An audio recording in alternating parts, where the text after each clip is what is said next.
ਗੁਰੂ ਪਿਆਰੀ ਸਾਧ ਸੰਗਤ ਜੀ, ਵਾਹਿਗੁਰੂ ਜੀ ਕਾ ਖਾਲਸਾ, ਵਾਹਿਗੁਰੂ ਜੀ ਕੀ ਫਤਿਹ।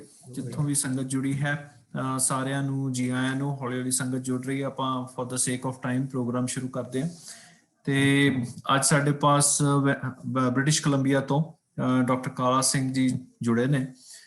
ਸੰਗਤ ਜਿਹੜੀ ਹੈ ਉਹ ਡਾਕਟਰ ਕਾਲਾ ਸਿੰਘ ਤੋਂ ਬਹੁਤ ਅੱਛੀ ਤਰ੍ਹਾਂ ਵਾਕਫ ਨੇ। ਪਹਿਲੇ ਵੀ ਉਹ ਇਹਨਾਂ ਪ੍ਰੋਗਰਾਮਸ 'ਚ ਆਏ ਨੇ ਸਾਡੇ ਪਲੇਟਫਾਰਮ ਤੇ, ਪਰ ਹੋਰ ਵੀ ਡਿਫਰੈਂਟ ਪਲੇਟਫਾਰਮਸ ਦੇ ਉੱਤੇ ਸੰਗਤ ਨੇ ਉਹਨਾਂ ਨੂੰ ਜ਼ਰੂਰ ਦੇਖਿਆ ਹੈ, ਸੁਣਿਆ ਹੈ। ਟੀਵੀ ਚੈਨਲਸ ਦੇ ਉੱਤੇ, YouTube ਦੇ ਉੱਤੇ ਉਹਨਾਂ ਦੇ ਕਈ ਵੀਡੀਓਜ਼ ਹੈਗੇ ਨੇ। ਬਾਈ ਟ੍ਰੇਨਿੰਗ ਡਾਕਟਰ ਕਾਲਾ ਸਿੰਘ ਜੀ ਜਿਹੜੇ ਨੇ, ਹੀ ਇਜ਼ ਏ ਫਿਜ਼ੀਸ਼ੀਅਨ, ਤੇ ਇਹਨਾਂ ਦੀ ਬੈਕਗਰਾਊਂਡ ਸਪੈਸ਼ਲਾਈਜੇਸ਼ਨ ਜਿਹੜੀ ਹੈ ਉਹ ਸਾਈਕੈਟਰੀ ਦੇ ਵਿੱਚ ਹੈ, ਪਰ ਉਸ ਤੋਂ ਇਲਾਵਾ ਮੈਂਟਲ ਹੈਲਥ ਦੇ ਵਿੱਚ ਹੈ, ਐਡਿਕਸ਼ਨਸ, ਡੀ ਐਡਿਕਸ਼ਨਸ ਦੇ ਵਿੱਚ। ਪਰ ਇਹਨਾਂ ਦਾ ਇੱਕ ਬਹੁਤ ਯੂਨੀਕ ਜਿਹੜਾ ਇੰਟਰਸਟ ਹੈ ਉਹ ਗੁਰਬਾਣੀ ਦੇ ਵਿੱਚ ਹੈ, ਔਰ ਗੁਰਬਾਣੀ ਦੀ ਜਿਹੜੀ ਇੰਟਰਪ੍ਰੀਟੇਸ਼ਨ ਹੈ, ਔਰ ਗੁਰਬਾਣੀ ਨੂੰ ਕਿਸ ਤਰ੍ਹਾਂ ਜਿਹੜੇ ਮੈਂਟਲ ਹੈਲਥ ਇਸ਼ੂਜ਼ ਨੇ ਜਾਂ ਹੋਰ ਪ੍ਰੋਬਲਮਸ ਨੇ ਉਹਨਾਂ ਦੇ ਵਾਸਤੇ ਯੂਜ਼ ਕੀਤਾ ਜਾ ਸਕਦਾ ਹੈ for the benefit of the ਸੰਗਤ। ਸਿਰਫ ਕੋਈ ਸਿੱਖ ਸੰਗਤ ਨਹੀਂ, all the people that he has been dealing with, patients ਜਿੱਥੋਂ ਵੀ ਕਿਤੋਂ ਉਹਨਾਂ ਦੇ ਨੇ।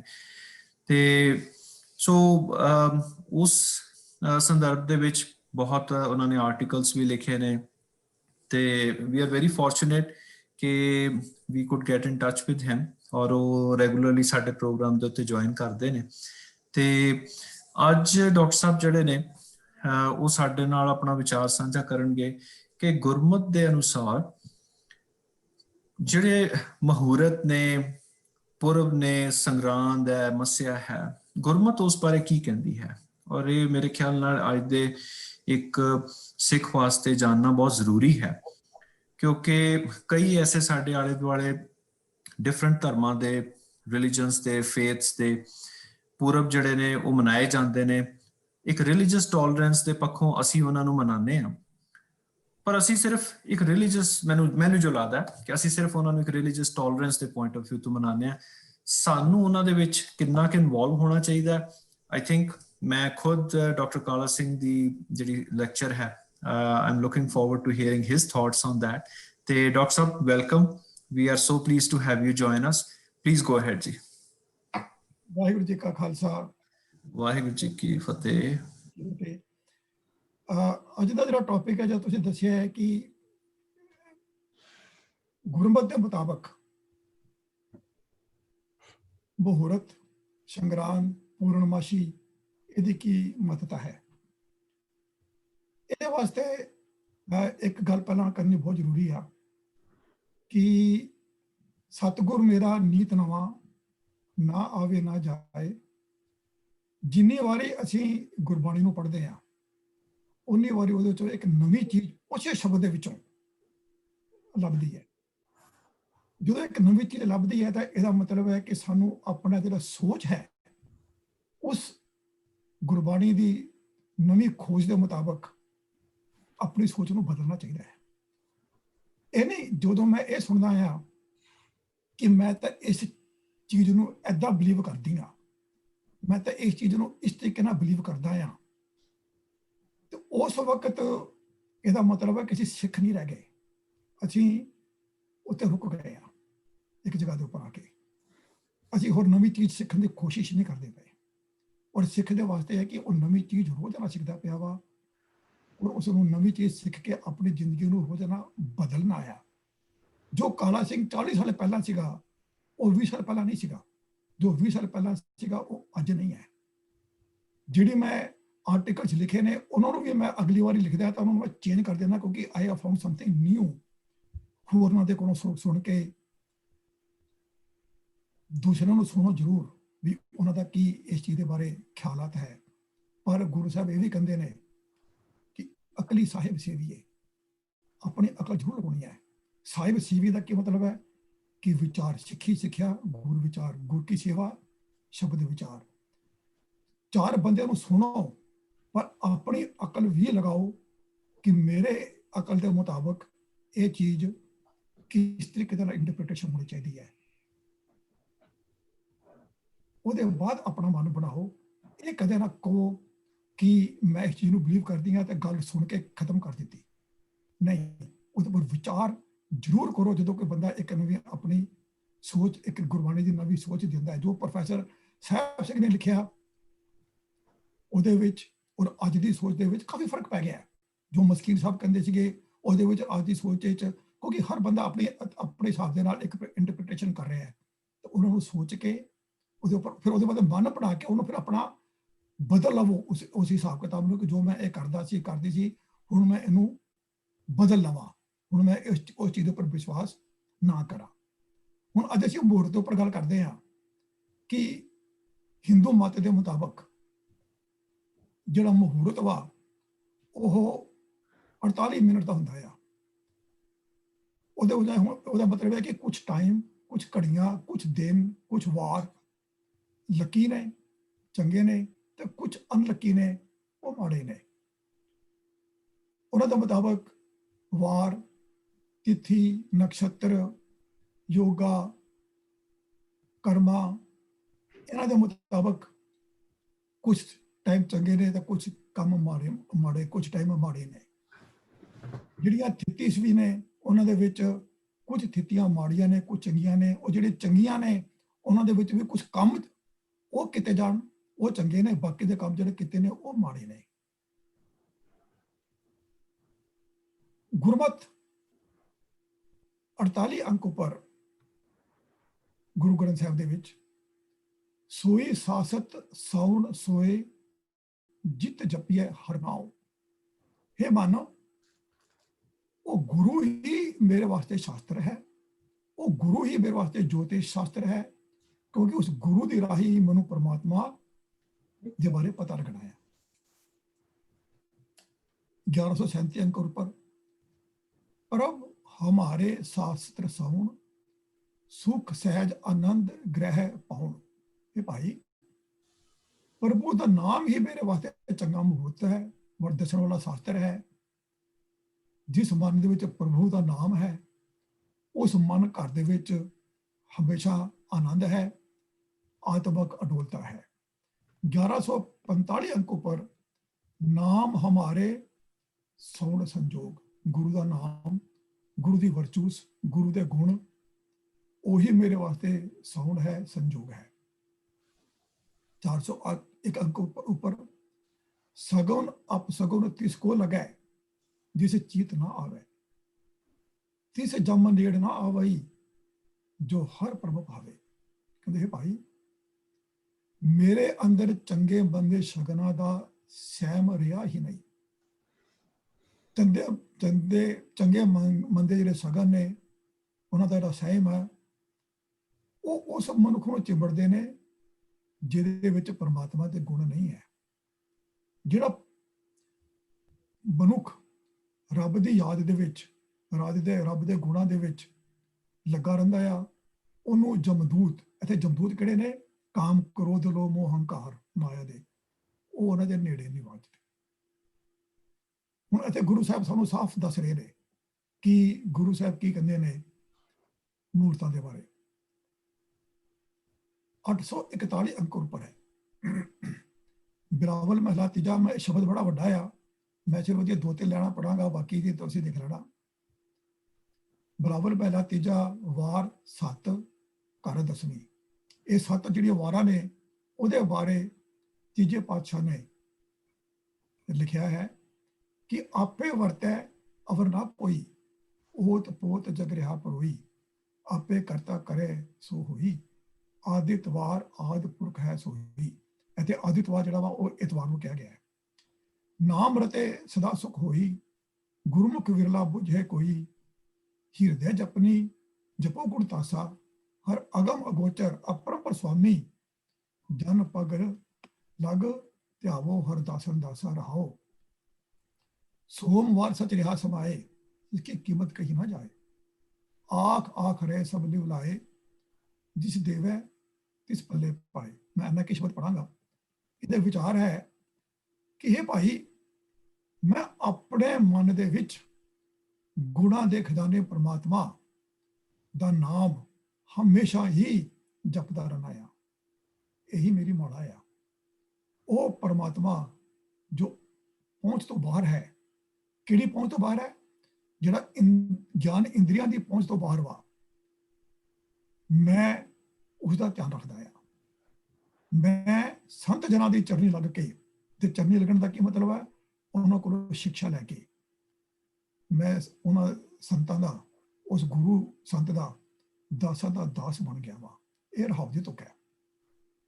ਹੁਣ ਆਦਿਤ ਵਾਰ ਆਦਿ ਪੁਰਖ ਹੈ ਸੋਈ, ਇੱਥੇ ਗੁਰੂ ਸਾਹਿਬਾਂ ਨੇ ਜੋ ਪਹਿਲਾ ਲਫ਼ਜ਼ ਹੈ ਉਹਦੇ ਨਾਲ ਇੱਕ ਲਫ਼ਜ਼ ਜੋੜ ਕੇ ਸਾਨੂੰ ਸਮਝਾਉਣ ਦੀ ਕੋਸ਼ਿਸ਼ ਕੀਤੀ ਹੈ ਕਿ ਆਦਿਤ ਵਾਰ ਆਦਿ ਪੁਰਖ, ਇਹਦਾ ਦੋ ਲੋਕ ਜੋੜ ਦਿੱਤੇ ਨੇ ਉਹਨਾਂ ਨੇ ਕਿ ਆਦਿਤਵਾਰ ਐਤਵਾਰ ਦਾ ਨਾਮ ਲੈ ਕੇ ਗੁਰੂ ਸਾਹਿਬ ਸਾਨੂੰ ਇਹ ਸਮਝਾਉਣ ਦੀ ਕੋਸ਼ਿਸ਼ ਕਰ ਰਹੇ ਨੇ ਕਿ ਸਾਰੇ ਜਗਤ ਦਾ ਮੂਲ ਉਹ ਅਕਾਲ ਪੁਰਖ ਆਪ ਹੀ ਹੈ ਔਰ ਸਭ ਜਗ੍ਹਾ ਤੇ ਉਹ ਮੌਜੂਦ ਹੈ। ਉਸ ਤੋਂ ਬਿਨਾਂ ਹੋਰ ਕੋਈ ਨਹੀਂ ਹੈ। ਉਹ ਪਰਮਾਤਮਾ ਸਾਰੇ ਜਗਤ ਦੇ ਵਿੱਚ ਤਾਣੇ ਪਿੱਟੇ ਵਾਂਗੂ ਰਚਿਆ ਹੋਇਆ ਹੈ। ਤਾਣੇ ਪਿੱਟੇ ਦਾ ਮਤਲਬ ਇਹ ਹੈ ਕਿ ਜਿਹਦਾ ਇੱਕ ਫੈਬਰਿਕ ਬਣਾਇਆ ਹੈ, ਉਸ ਫੈਬਰਿਕ ਦੇ ਵਿੱਚ ਧਾਗੇ ਲਗਾਏ ਨੇ, ਉਸ ਧਾਗੇ ਨੂੰ ਫੈਬਰਿਕ ਵਿੱਚੋਂ ਅਲੱਗ ਨਹੀਂ ਕੀਤਾ ਜਾ ਸਕਦਾ। ਉਸੇ ਤਰੀਕੇ ਨਾਲ ਜਿਹੜਾ ਪਰਮਾਤਮਾ ਹੈ, ਰੱਬ ਹੈ, ਉਹ ਆਪਣੀ ਸ੍ਰਿਸ਼ਟੀ ਦੇ ਵਿੱਚ ਸਮਾਇਆ ਹੋਇਆ ਵਾ। ਜਗਤ ਦੇ ਵਿੱਚ ਜੋ ਕੁਝ ਵੀ ਹੁੰਦਾ ਹੈ ਉਹ ਰੱਬ, ਕਰਤਾਰ, ਅਕਾਲ ਪੁਰਖ ਉਸਦੇ ਹੁਕਮ ਦੇ ਮੁਤਾਬਕ ਹੁੰਦਾ ਹੈ। ਉਸਦੇ ਨਾਮ ਵਿੱਚ ਰੰਗੇ ਹੋਏ ਮਨੁੱਖ ਨੂੰ ਸਦਾ ਆਤਮਕ ਆਨੰਦ ਮਿਲਦਾ ਹੈ। ਪਰ ਕੋਈ ਵਿਰਲਾ ਹੀ ਗੁਰਮੁਖ ਹੈ ਜਿਹੜਾ ਇਸ ਗੱਲ ਨੂੰ ਸਮਝਦਾ ਹੈ। ਸੋਮਵਾਰ ਸੱਚ ਰਿਹਾ ਸਮਾਈ। ਹੁਣ ਸੋਮਵਾਰ ਦਾ ਨਾਮ ਲੈ ਕੇ, ਸੋਮਵਾਰ ਉਹਦੇ ਨਾਲ ਲਫ਼ਜ਼ ਲਗਾ ਦਿੱਤਾ ਸੱਚ। ਸੋਮਵਾਰ ਦਾ ਨਾਮ ਲੈ ਕੇ ਗੁਰੂ ਸਾਹਿਬ ਸਮਝਾ ਰਹੇ ਨੇ ਕਿ ਜਿਹੜਾ ਮਨੁੱਖ ਗੁਰੂ ਦੇ ਸ਼ਬਦ ਰਾਹੀਂ ਸਦਾ ਸਥਿਰ ਪਰਮਾਤਮਾ ਦੀ ਯਾਦ ਵਿੱਚ ਲੀਨ ਹੋਇਆ ਰਹਿੰਦਾ ਹੈ, ਉਹਦਾ ਆਤਮਿਕ ਜੀਵਨ ਇੰਨਾ ਉੱਚਾ ਹੋ ਜਾਂਦਾ ਆ ਕਿ ਉਸਦਾ ਮੁੱਲ ਨਹੀਂ ਪਾਇਆ ਜਾ ਸਕਦਾ। ਮੰਗਲ ਮਾਇਆ ਮੋਹ ਉਪਾਇਆ, ਆਪੇ ਸੀਸ ਰੇ ਧੰਦੇ ਲਾਇਆ। ਮੰਗਲ ਦੇ ਨਾਲ ਮੋਹ ਮਾਇਆ ਨੂੰ ਜੋੜ ਦਿੱਤਾ। ਪਰਮਾਤਮਾ ਨੇ ਮਾਇਆ ਦੇ ਮੋਹ ਆਪ ਹੀ ਪੈਦਾ ਕੀਤਾ ਹੈ। ਮਾਇਆ ਮਮਤਾ ਕਰਤੇ ਲਾਈ, ਇਹ ਹੁਕਮ ਕਰ ਸ੍ਰਿਸ਼ਟ ਪਾਈ। ਪਰਮਾਤਮਾ ਨੇ ਮਾਇਆ ਦਾ ਮੋਹ ਆਪ ਹੀ ਪੈਦਾ ਕੀਤਾ ਹੈ। ਆਪ ਇਸ ਮੋਹ ਨੂੰ ਹਰੇਕ ਜੀਵ ਦੇ ਸਿਰ ਉੱਪਰ ਥੁੱਪਿਆ ਹੈ, ਇਸ ਦੇ ਵਿੱਚ ਲਾਇਆ ਹੋਇਆ ਹੈ। ਮੈਂ ਪੂਰੇ ਸ਼ਬਦ ਦੀ ਵਿਆਖਿਆ ਨਹੀਂ ਕਰ ਰਿਹਾ, ਸਿਰਫ ਇੱਕ ਗੱਲ ਸਮਝਾਉਣ ਦੀ ਨਾਲ ਕੋਸ਼ਿਸ਼ ਕਰ ਰਿਹਾ। ਬੁੱਧਵਾਰ ਆਪੇ ਬੁੱਧਸਾਰ, ਗੁਰਮੁਖ ਕਰਨੀ ਸ਼ਬਦ ਵਿਚਾਰ। ਅਤੇ ਬੁੱਧਵਾਰ ਦੇ ਨਾਲ ਬੁੱਧ ਲਗਾ ਦਿੱਤਾ ਹੈ। ਬੁੱਧਵਾਰ ਦਾ ਨਾਮ ਲੈ ਕੇ ਗੁਰੂ ਸਾਹਿਬ ਸਮਝਾਉਣ ਦੀ ਕੋਸ਼ਿਸ਼ ਕਰ ਰਹੇ ਨੇ ਕਿ ਪਰਮਾਤਮਾ ਦੇ ਗੁਣ ਮਨੁੱਖ ਨੂੰ ਗੁਰੂ ਦੀ ਸ਼ਰਨ ਵਿੱਚ ਸ਼੍ਰੇਸ਼ਟ ਬੁੱਧੀ, ਉੱਚਾ ਆਚਰਣ, ਸਿਫਤ ਸਲਾਹ ਅਤੇ ਆਪਣੇ ਗੁਰੂਆਂ ਦਾ ਵਿਚਾਰ ਬਖਸ਼ਦਾ ਹੈ। ਇਸ ਤਰ੍ਹਾਂ ਉਸ ਦੇ ਨਾਮ ਵਿੱਚ ਰੰਗੇ ਮਨੁੱਖ ਦਾ ਮਨ ਪਵਿੱਤਰ ਹੋ ਜਾਂਦਾ ਹੈ ਕਿ ਉਹਨੂੰ ਇੱਕ ਚੰਗੀ ਬੁੱਧੀ ਮਿਲ ਜਾਂਦੀ ਹੈ। ਵੀਰਵਾਰ ਵੀਰ ਭਰਮ ਭਰਾਏ, ਪ੍ਰੇਤ ਭੂਤ ਸਭ ਦੂਜੇ ਲਾਏ। ਅਤੇ ਵੀਰਵਾਰ ਦੇ ਨਾਲ ਵੀਰ ਲਗਾ ਦਿੱਤਾ। ਹਿੰਦੂ ਮਤ ਦੇ ਮੁਤਾਬਕ ਭੂਤ ਪ੍ਰੇਤ ਹੁੰਦੇ ਨੇ ਤੇ 52 ਵੀਰ ਨੇ। ਇੱਥੇ ਉਹਨਾਂ ਦਾ ਜ਼ਿਕਰ ਕਰਕੇ ਗੁਰੂ ਸਾਹਿਬ ਨੇ ਸਮਝਾਇਆ ਕਿ ਜਿਹੜੇ 52 ਵੀਰ ਨੇ, ਹਨੂਮਾਨ ਵਗੈਰਾ ਹੋਰ ਇਦਾਂ ਦੇ ਵੀਰ, ਉਹ ਵੀ ਪਰਮਾਤਮਾ ਨੂੰ ਭਟਕਣਾ ਵਿੱਚ ਪਾ ਕੇ ਮੋਹ ਮਾਇਆ ਦੇ ਚੱਕਰ ਵਿੱਚ ਪਾਏ ਹੋਏ ਨੇ। ਤੇ ਜਿੰਨੇ ਵੀ ਹਿੰਦੂ ਮਤ ਦੇ ਮੁਤਾਬਕ ਭੂਤ ਪ੍ਰੇਤ ਨੇ, ਉਹ ਸਭ ਉਸ ਮਾਇਆ ਦੇ ਚੱਕਰ ਵਿੱਚ ਹੀ ਘੁੰਮ ਰਹੇ ਨੇ। ਪਰ ਇਹਦਾ ਮਤਲਬ ਇਹ ਨਹੀਂ ਕਿ ਗੁਰੂ ਸਾਹਿਬ ਇਹਨਾਂ ਚੀਜ਼ਾਂ ਨੂੰ ਮੰਨਦੇ ਨੇ। ਸ਼ੁੱਕਰਵਾਰ ਪ੍ਰਭ ਰਿਹਾ ਸਮਾਈ, ਆਪ ਉਪਾਏ ਸਭ ਕੀਮਤ ਪਾਈ। ਤੇ ਸ਼ੁੱਕਰਵਾਰ ਦੇ ਨਾਲ ਸ਼ੁੱਕਰਵਾਰ ਸਮਾਈ, ਪ੍ਰਭੂ ਸਮਾਈ। ਸਾਰੀ ਸ੍ਰਿਸ਼ਟੀ ਵਿੱਚ ਪਰਮਾਤਮਾ ਵਿਆਪਕ ਹੈ। ਸ੍ਰਿਸ਼ਟੀ ਨੇ ਆਪ ਹੀ ਪੈਦਾ ਕਰਕੇ ਸਾਰੀ ਸ੍ਰਿਸ਼ਟੀ ਦੀ ਕਦਰ ਵੀ ਆਪ ਹੀ ਜਾਣਦਾ ਹੈ। ਸ਼ਨੀਚਰਵਾਰ ਸੌਣ ਸਾਸਤ ਵਿਚਾਰ, ਹਉਮੈ ਮੇਰਾ ਭਰਮੇ ਸੰਸਾਰ। ਇਹਦੇ ਸ਼ਨੀਚਰਵਾਰ ਦੇ ਨਾਲ ਸੌਣ ਸਾਸਤ ਲਗਾ ਦਿੱਤਾ। ਪਰਮਾਤਮਾ ਦਾ ਸਿਮਰਨ ਛੱਡ ਕੇ ਸੋਨਕ ਦਾ ਜੋਤਿਸ਼ ਸ਼ਾਸਤਰ ਆਦਿਕ ਵਿਚਾਰਦੇ ਰਹਿਣਾ, ਇਸ ਦੇ ਕਾਰਨ ਜਗਤ ਮਮਤਾ ਤੇ ਹਉਮੈ ਦੇ ਵਿੱਚ ਹੀ ਭਟਕਦਾ ਰਹਿੰਦਾ ਹੈ। ਆਤਮਕ ਜੀਵਨ ਵੱਲੋਂ ਲੋਕੀ ਅੰਨੇ ਹੋ ਜਾਂਦੇ ਨੇ। ਆਪਣੇ ਮਨ ਦੇ ਪਿੱਛੇ ਤੁਰਨ ਵਾਲਾ ਮਨੁੱਖ ਮਾਇਆ ਦੇ ਮੋਹ ਵਿੱਚ ਹਮੇਸ਼ਾ ਫਸਿਆ ਰਹਿੰਦਾ ਹੈ। ਅਜਿਹਾ ਮਨੁੱਖ ਜਮਰਾਜ ਕੌਣ ਹੈ? ਕਾਮ, ਕ੍ਰੋਧ, ਲੋਭ, ਹੰਕਾਰ, ਉਹਦੇ ਵਿੱਚ ਹੀ ਫਸਿਆ ਰਹਿੰਦਾ ਆ। ਉਹਨਾਂ ਕੋਲੋਂ ਚੋਟਾ ਖਾਂਦਾ ਰਹਿੰਦਾ ਆ। ਹੁਣ ਇਹ ਸ਼ਬਦ ਦੇ ਵਿੱਚ ਗੁਰੂ ਸਾਹਿਬਾਨ ਨੇ ਕਿਤੇ ਵੀ ਨਹੀਂ ਲਿਖਿਆ ਕਿ ਕੋਈ ਦਿਨ ਚੰਗਾ ਆ ਕਿ ਕੋਈ ਦਿਨ ਮਾੜਾ ਆ।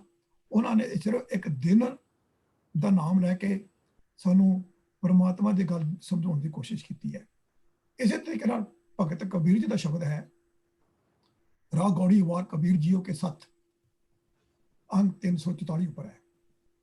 ਇਹਦੇ ਵਿੱਚ 7 ਦਿਨਾਂ ਦੇ ਬਾਰੇ ਗੱਲ ਕੀਤੀ ਹੈ ਕਿ ਬਾਰ-ਬਾਰ ਹਰ ਕੇ ਗੁਣ ਗਾਵੋ, ਗੁਰ ਗਮ ਭੇਦ ਸੋ ਹਰ ਕਾ ਪਾਵੋ ਰਹਾਓ। ਆਦਿਤ ਕਰੈ ਭਗਤ ਆਰੰਭ, ਕਾਇਆ ਮੰਦਰ ਮਨਸਾ ਥੰਬ। ਐਨਿਸ ਅਖੰਡ ਸੁਰਹੀ ਜਾਏ, ਤੋ ਅਨਹਦ ਬੇਨ ਸਹਿਜ ਮਹਿ ਥਾਏ। ਸੋਮਵਾਰ ਸਸ ਅੰਮ੍ਰਿਤ ਚਰੈ, ਚਾਕਤ ਬੇਗ ਸਗਲ ਬਿਖ ਹਰੈ। ਬਾਣੀ ਰੋਕਿਆ ਹਰੈ ਦੁਆਰ, ਤੋ ਮਨ ਮਤਵਾਰੋ ਪੀਵਨ ਹਾਰ। ਮੈਂ ਇਹਨਾਂ ਕਿ ਸ਼ਬਦ ਪੜਾਂਗਾ, ਸ਼ਬਦ ਲੰਬਾ ਹੈ। ਇਹਦਾ ਮਤਲਬ ਇਹ ਹੈ ਕਿ ਗੁਰੂ ਦੇ ਚਰਨ ਕੀ ਨੇ? ਗੁਰੂ ਦੀ ਸਿੱਖਿਆ ਵਿੱਚ ਅਪੜ ਕੇ ਮੈਂ ਉਹ ਭੇਦ ਲੱਭ ਲਿਆ ਵਾ ਕਿ ਮੈਂ ਹਰ ਵੇਲੇ ਹੁਣ ਪ੍ਰਮਾਤਮਾ ਦੇ ਗੁਣ ਮਨ ਦੇ ਵਿੱਚ ਵਸਾ ਲਏ ਨੇ। ਆਦਿਤ ਕਰੇ ਭਗਤ ਆਰੰਭ, ਕਾਇਆ ਮੰਦਰ ਮਨਸਾ ਥੰਬ। ਆਦਿਤ ਐਤਵਾਰ, ਆਦਿਤ ਨਾਲ ਲਗਾ ਦਿੱਤਾ ਉਹਨਾਂ ਨੇ ਵੀ, ਭਗਤ ਕਬੀਰ ਨੇ ਆਰੰਭ। ਬਾਰ-ਬਾਰ ਹਰ ਕੇ ਗੁਣ ਗਾ ਕੇ ਆਪਣੇ ਮਨ ਦੇ ਵਿੱਚ ਵਸਾ ਕੇ ਜੋ ਮਨੁੱਖ ਪਰਮਾਤਮਾ ਦੀ ਭਗਤੀ ਸ਼ੁਰੂ ਕਰਦਾ ਹੈ, ਇਸ ਭਗਤੀ ਉਸ ਦੇ ਸਰੀਰ ਘਰ ਨੂੰ ਥੰਮੇ ਦਾ ਕੰਮ ਦਿੰਦੀ ਹੈ। ਕਿਉਂਕਿ ਜਦੋਂ ਇਹ ਘਰ ਬਣਾਇਆ ਵਾ ਉਹਦੇ ਥੱਲੇ ਥੰਮ ਲਗਾਉਣੇ ਪੈਂਦੇ ਨੇ ਉਸ ਨੂੰ ਸਪੋਰਟ ਦੇਣ ਦੇ ਵਾਸਤੇ। ਤੇ ਮੇਰੀ ਜਿਹੜੀ ਸਪੋਰਟ ਹੈ ਉਹ ਗੁਰੂ ਦੇ ਗੁਣ ਨੇ। ਉਹਦੇ ਨਾਲ ਕੀ ਹੈ ਕਿ ਉਸਦੇ ਹੁਣ ਮੇਰੇ ਮਨ ਦੇ ਵਿੱਚ ਫੁਰਨੇ ਨਹੀਂ ਆਉਂਦੇ, ਉਹ ਜਿਹੜੇ ਗਿਆਨ ਇੰਦਰੀ ਨੇ ਉਹ ਮੇਰੇ ਭਟਕਦੇ ਨਹੀਂ। ਸੋਮਵਾਰ ਸਸ ਅੰਮ੍ਰਿਤ ਚਰੈ, ਚਾਖਤ ਬੇਗ ਸਗਲ ਬਿਖ ਹਰੈ। ਹੁਣ ਸੋਮਵਾਰ ਦੇ ਨਾਲ ਸੱਚ ਲਗਾ ਦਿੱਤਾ ਭਗਤ ਕਬੀਰ ਨੇ। ਕਹਿੰਦਾ ਕਿ ਬਾਰ-ਬਾਰ ਗੁਰੂ ਦੇ ਗੁਣ ਗਾ ਕੇ ਆਪਣੇ ਮਨ ਦੇ ਵਿੱਚ ਵਸਾ ਕੇ ਆਪਣੇ ਮਨ ਦੇ ਦੁਆਲੇ ਸਿਵ ਸਰਾਹ ਦਾ ਮਨ ਨੂੰ ਮੈਂ ਇੱਕ ਕਿਲਾ ਬਣਾ ਲਿਆ ਵਾ, ਜਿਸ ਦੇ ਵਿੱਚ ਜਿਹੜੇ ਜਮਰਾਜ ਨੇ, ਕਮਾਦਿਕ 5 ਚੋਰ ਨੇ, ਉਹ ਹੁਣ ਮੇਰੇ ਉੱਪਰ ਵਾਰ ਨਹੀਂ ਕਰ ਸਕਦੇ, ਉਸ ਕਿਲੇ ਨੂੰ ਪਾਰ ਨਹੀਂ ਕਰ ਸਕਦੇ। ਬੁੱਧਵਾਰ ਬੁੱਧ ਕਰਿਆ ਪ੍ਰਗਾਸ, ਹਿਰਦੇ ਕਮਲ ਮੈਂ ਹਰ ਕਾ ਵਾਸ। ਅਤੇ ਬੁੱਧਵਾਰ ਦੇ ਨਾਲ ਬੁੱਧ ਲਗਾ ਦਿੱਤਾ ਭਗਤ ਕਬੀਰ ਨੇ। ਕਹਿੰਦੇ ਕਿ ਬਾਰ-ਬਾਰ ਰੱਬ ਦੇ ਗੁਣ ਆਪਣੇ ਮਨ ਦੇ ਵਿੱਚ ਵਸਾ ਕੇ ਉਹਨਾਂ ਨੂੰ ਚਿੱਤਾ ਕਰਕੇ ਮੈਂ ਹੁਣ ਆਪਣੀ ਸੂਝ-ਬੂਝ ਵਿੱਚ ਪ੍ਰਭੂ ਦੇ ਨਾਮ ਦਾ ਚਾਨਣ ਪੈਦਾ ਕਰ ਲਿਆ, ਮਨ ਵਿੱਚ ਪਰਮਾਤਮਾ ਦਾ ਨਿਵਾਸ ਬਣਾ ਲਿਆ। ਸਤਿਗੁਰੂ ਨੂੰ ਮਿਲ ਕੇ ਹੁਣ ਆਤਮਾ ਤੇ ਪਰਮਾਤਮਾ ਦੇ ਸਾਂਝ ਬਣ ਗਈ ਹੈ, ਮਨ ਦੇ ਵਿੱਚ ਬੁੱਧੀ ਦਾ ਪ੍ਰਕਾਸ਼ ਹੋ ਗਿਆ। ਬ੍ਰਹਸਪਤ ਵੇਖਿਆ ਦੇ ਬਹਾਏ, ਤੀਨ ਦੇਵ ਇੱਕ ਸੰਗ ਲਾਏ। ਬ੍ਰਹਸਪਤਵਾਰ ਦੇ ਨਾਲ ਵਿਖਿਆ ਜੋੜ ਦਿੱਤੀ ਹੈ। ਕਹਿੰਦੇ ਕਿ ਬਾਰ-ਬਾਰ ਰੱਬ ਦੇ ਗੁਣ ਆਪਣੇ ਮਨ 'ਚ ਵਸਾ ਕੇ ਚੇਤਾ ਕਰਕੇ ਮੈਂ ਹੁਣ ਮਾਇਆ ਦੇ ਪ੍ਰਭਾਵ ਨੂੰ ਰੱਬ ਦੇ ਸਿਫਤ ਸਲਾਹ ਦੇ ਪ੍ਰਵਾਹ ਦੇ ਵਿੱਚ ਰੋੜ ਦਿੱਤਾ ਆ। ਹੁਣ ਉਹਦਾ ਮੇਰੇ ਜਿਹੜੇ ਮਾਇਆ ਦੇ 3 ਬਲੀ ਨੇ, ਜਿਹੜੇ ਮਾਇਆ ਦੇ, ਉਹ ਕਹਿੰਦਾ ਹੁਣ ਮੇਰੇ ਯਾਦ ਵਿੱਚ ਨਹੀਂ ਆਉਂਦੇ, ਉਹ ਮੈਂ ਰੋੜ ਦਿੱਤੇ ਨੇ ਬਾਹਰ। ਸੁਕ੍ਰਿਤ ਸਹਾਰੇ ਸੋ ਇਹ ਬ੍ਰਿਤ ਚੜੇ, ਅਨਦਿਰ ਆਪ ਸਿਉ ਲੜੇ। ਸੁਕ੍ਰਿਤ ਦੇ ਨਾਲ ਸਹਾਰੇ, ਕਹਿੰਦਾ ਰੱਬ ਦੇ ਗੁਣ ਹਮੇਸ਼ਾ ਵਾਰ-ਵਾਰ ਆਪਣੇ ਮਨ ਦੇ ਵਿੱਚ ਵਸਾ ਕੇ ਚੇਤਾ ਕਰਕੇ ਮੈਂ ਹੁਣ ਉਸ ਸਿਫਤ ਸਲਾਹ ਦੀ ਨੇਕ ਕਮਾਈ ਨੂੰ ਆਪਣੇ ਜੀਵਨ ਦਾ ਸਹਾਰਾ ਬਣਾ ਲਿਆ। ਅਤੇ ਹੁਣ ਇਸ ਔਖੀ ਘੜੀ ਉੱਤੇ ਚੜ੍ਹਨਾ, ਇਹ ਜਿਹੜੀ ਆ ਔਖੀ ਘਾਟੀ ਜਿਹੜੀ ਆ, ਇਹ ਬੜੀ ਔਖੀ ਘਾਟੀ ਹੈ। ਇਸ ਦੇ ਵਿੱਚ ਇਹਦੇ ਪਰ ਚੜ੍ਹਨਾ ਬੜਾ ਮੁਸ਼ਕਿਲ ਹੈ। ਰੱਬ ਦੀ ਜਿਹੜੀ ਦੱਸੀ ਹੋਈ ਰਸਤਾ ਆ, ਕਹਿੰਦਾ ਹੁਣ ਮੈਂ ਉਸ ਔਖੀ ਘਾਟੀ ਪਰ ਬੜੇ ਆਰਾਮ ਨਾਲ ਚੜ੍ਹ ਸਕਦਾ ਆ। ਹੁਣ ਮੇਰਾ ਮਨ ਜਿਹੜਾ ਵਾ ਉਹ ਵਿਕਾਰਾਂ ਵੱਲੋਂ ਅਲੱਗ ਹੋ ਗਿਆ। ਥਾਵਰ ਥਿਰ ਕਰ ਰਾਖੇ ਸੋਏ, ਜੋਤ ਦੀ ਵਟੀ ਘਟ ਨਾ ਹੈ ਜੋਏ। ਅਜੇ ਥਾਵਰ ਜਿਹੜਾ ਥਿਰ ਲਗਾ ਦਿੱਤਾ, ਥਾਵਰ ਸ਼੍ਰੀ ਚਰਵਾਰ ਹੈ। ਖੁਦਾ ਰੱਬ ਦੇ ਗੁਣਾਂ ਨੂੰ ਹਮੇਸ਼ਾ ਆਪਣੇ ਮਨ ਵਿੱਚ ਯਾਦ ਰੱਖ ਕੇ ਰੱਬੀ ਨੂਰ ਦੀ ਜੋ ਸੁਨੇਹੀ ਜਿਹੀ ਨਿੱਕੀ ਜਿਹੀ ਜਿਹੜੀ ਜੋਤ ਹਿਰਦੇ ਵਿੱਚ ਹੁੰਦੀ ਆ, ਉਹਨੂੰ ਮੈਂ ਹੁਣ ਪ੍ਰਗਟ ਕਰ ਲਿਆ। ਹੁਣ ਉਹ ਜੋਤ ਨੂੰ ਬੜੇ ਆਪਣੇ ਅੰਦਰ ਸਾਂਭ ਕੇ ਰੱਖਦਾ ਹੈ। ਹੁਣ ਭਗਤ ਕਬੀਰ ਨੇ ਵੀ ਇਹ ਸ਼ਬਦ ਦੇ ਵਿੱਚ ਕਿਤੇ ਵੀ ਨਹੀਂ ਲਿਖਿਆ ਕਿ ਕੋਈ ਦਿਨ ਚੰਗਾ ਹੈ ਤਾਂ ਕੋਈ ਦਿਨ ਮਾੜਾ ਹੈ। ਉਹਨਾਂ ਨੇ ਸਿਰਫ ਇੱਕ ਦਿਨ ਦਾ ਨਾਮ ਲੈ ਕੇ ਸਾਨੂੰ ਇੱਕ ਸਮਝਾਉਣ ਦੀ ਕੋਸ਼ਿਸ਼ ਕੀਤੀ ਹੈ ਕਿ ਰੱਬ ਕੀ ਚੀਜ਼ ਹੈ। 343 ਅੰਕ ਉੱਪਰ ਸ਼ਲੋਕ 15 ਥਿੱਤੀ 7 ਵਾਰ ਕਹਿ ਕਬੀਰ ਉਰਵਾਰ ਨਾ ਪਾਰ। ਕਹਿੰਦਾ ਕਿ ਲੋਕੀ 15 ਲਿਓਨੋਡੇਸ 7 ਦਿਨ ਵੀਕ ਦੇ ਫਾਸਟ ਕਰਦੇ ਨੇ, ਹੋਰ ਕੀ ਕੁਝ ਕਰਮ ਕਾਂਡ ਕਰਦੇ ਨੇ, ਪਰ ਮੈਂ ਰੱਬ ਨੂੰ ਪਾਲਿਆ, ਮੈਂ ਹੁਣ ਇਹਨਾਂ ਚੀਜ਼ਾਂ ਦੇ ਵਿੱਚ ਵਿਸ਼ਵਾਸ ਨਹੀਂ ਕਰਦਾ। 842 43 ਅੰਕ ਉੱਪਰ ਗੁਰੂ ਸ਼ਬਦ ਦਾ ਸ਼ਬਦ ਹੈ। ਅਸੀਂ ਪਹਿਲਾਂ ਹੁਣ ਵਾਰ, ਪਹਿਲਾਂ ਅਸੀਂ ਮੂੜ ਦੇ ਬਾਰੇ ਗੱਲ ਕੀਤੀ ਸੀਗੀ, ਫਿਰ ਵਾਰ ਦੇ ਬਾਰੇ ਗੱਲ ਕੀਤੀ, ਹੁਣ ਅਸੀਂ ਥਿੱਤੀ ਦੇ ਬਾਰੇ ਗੱਲ ਕਰ ਰਹੇ ਹਾਂ। ਥਿੱਤੀ ਵਾਰ ਸਭ ਸ਼ਬਦ ਸੁਹਾਏ, ਸਤਿਗੁਰ ਸੇਵੇ ਤਾਂ ਫਲ ਪਾਏ।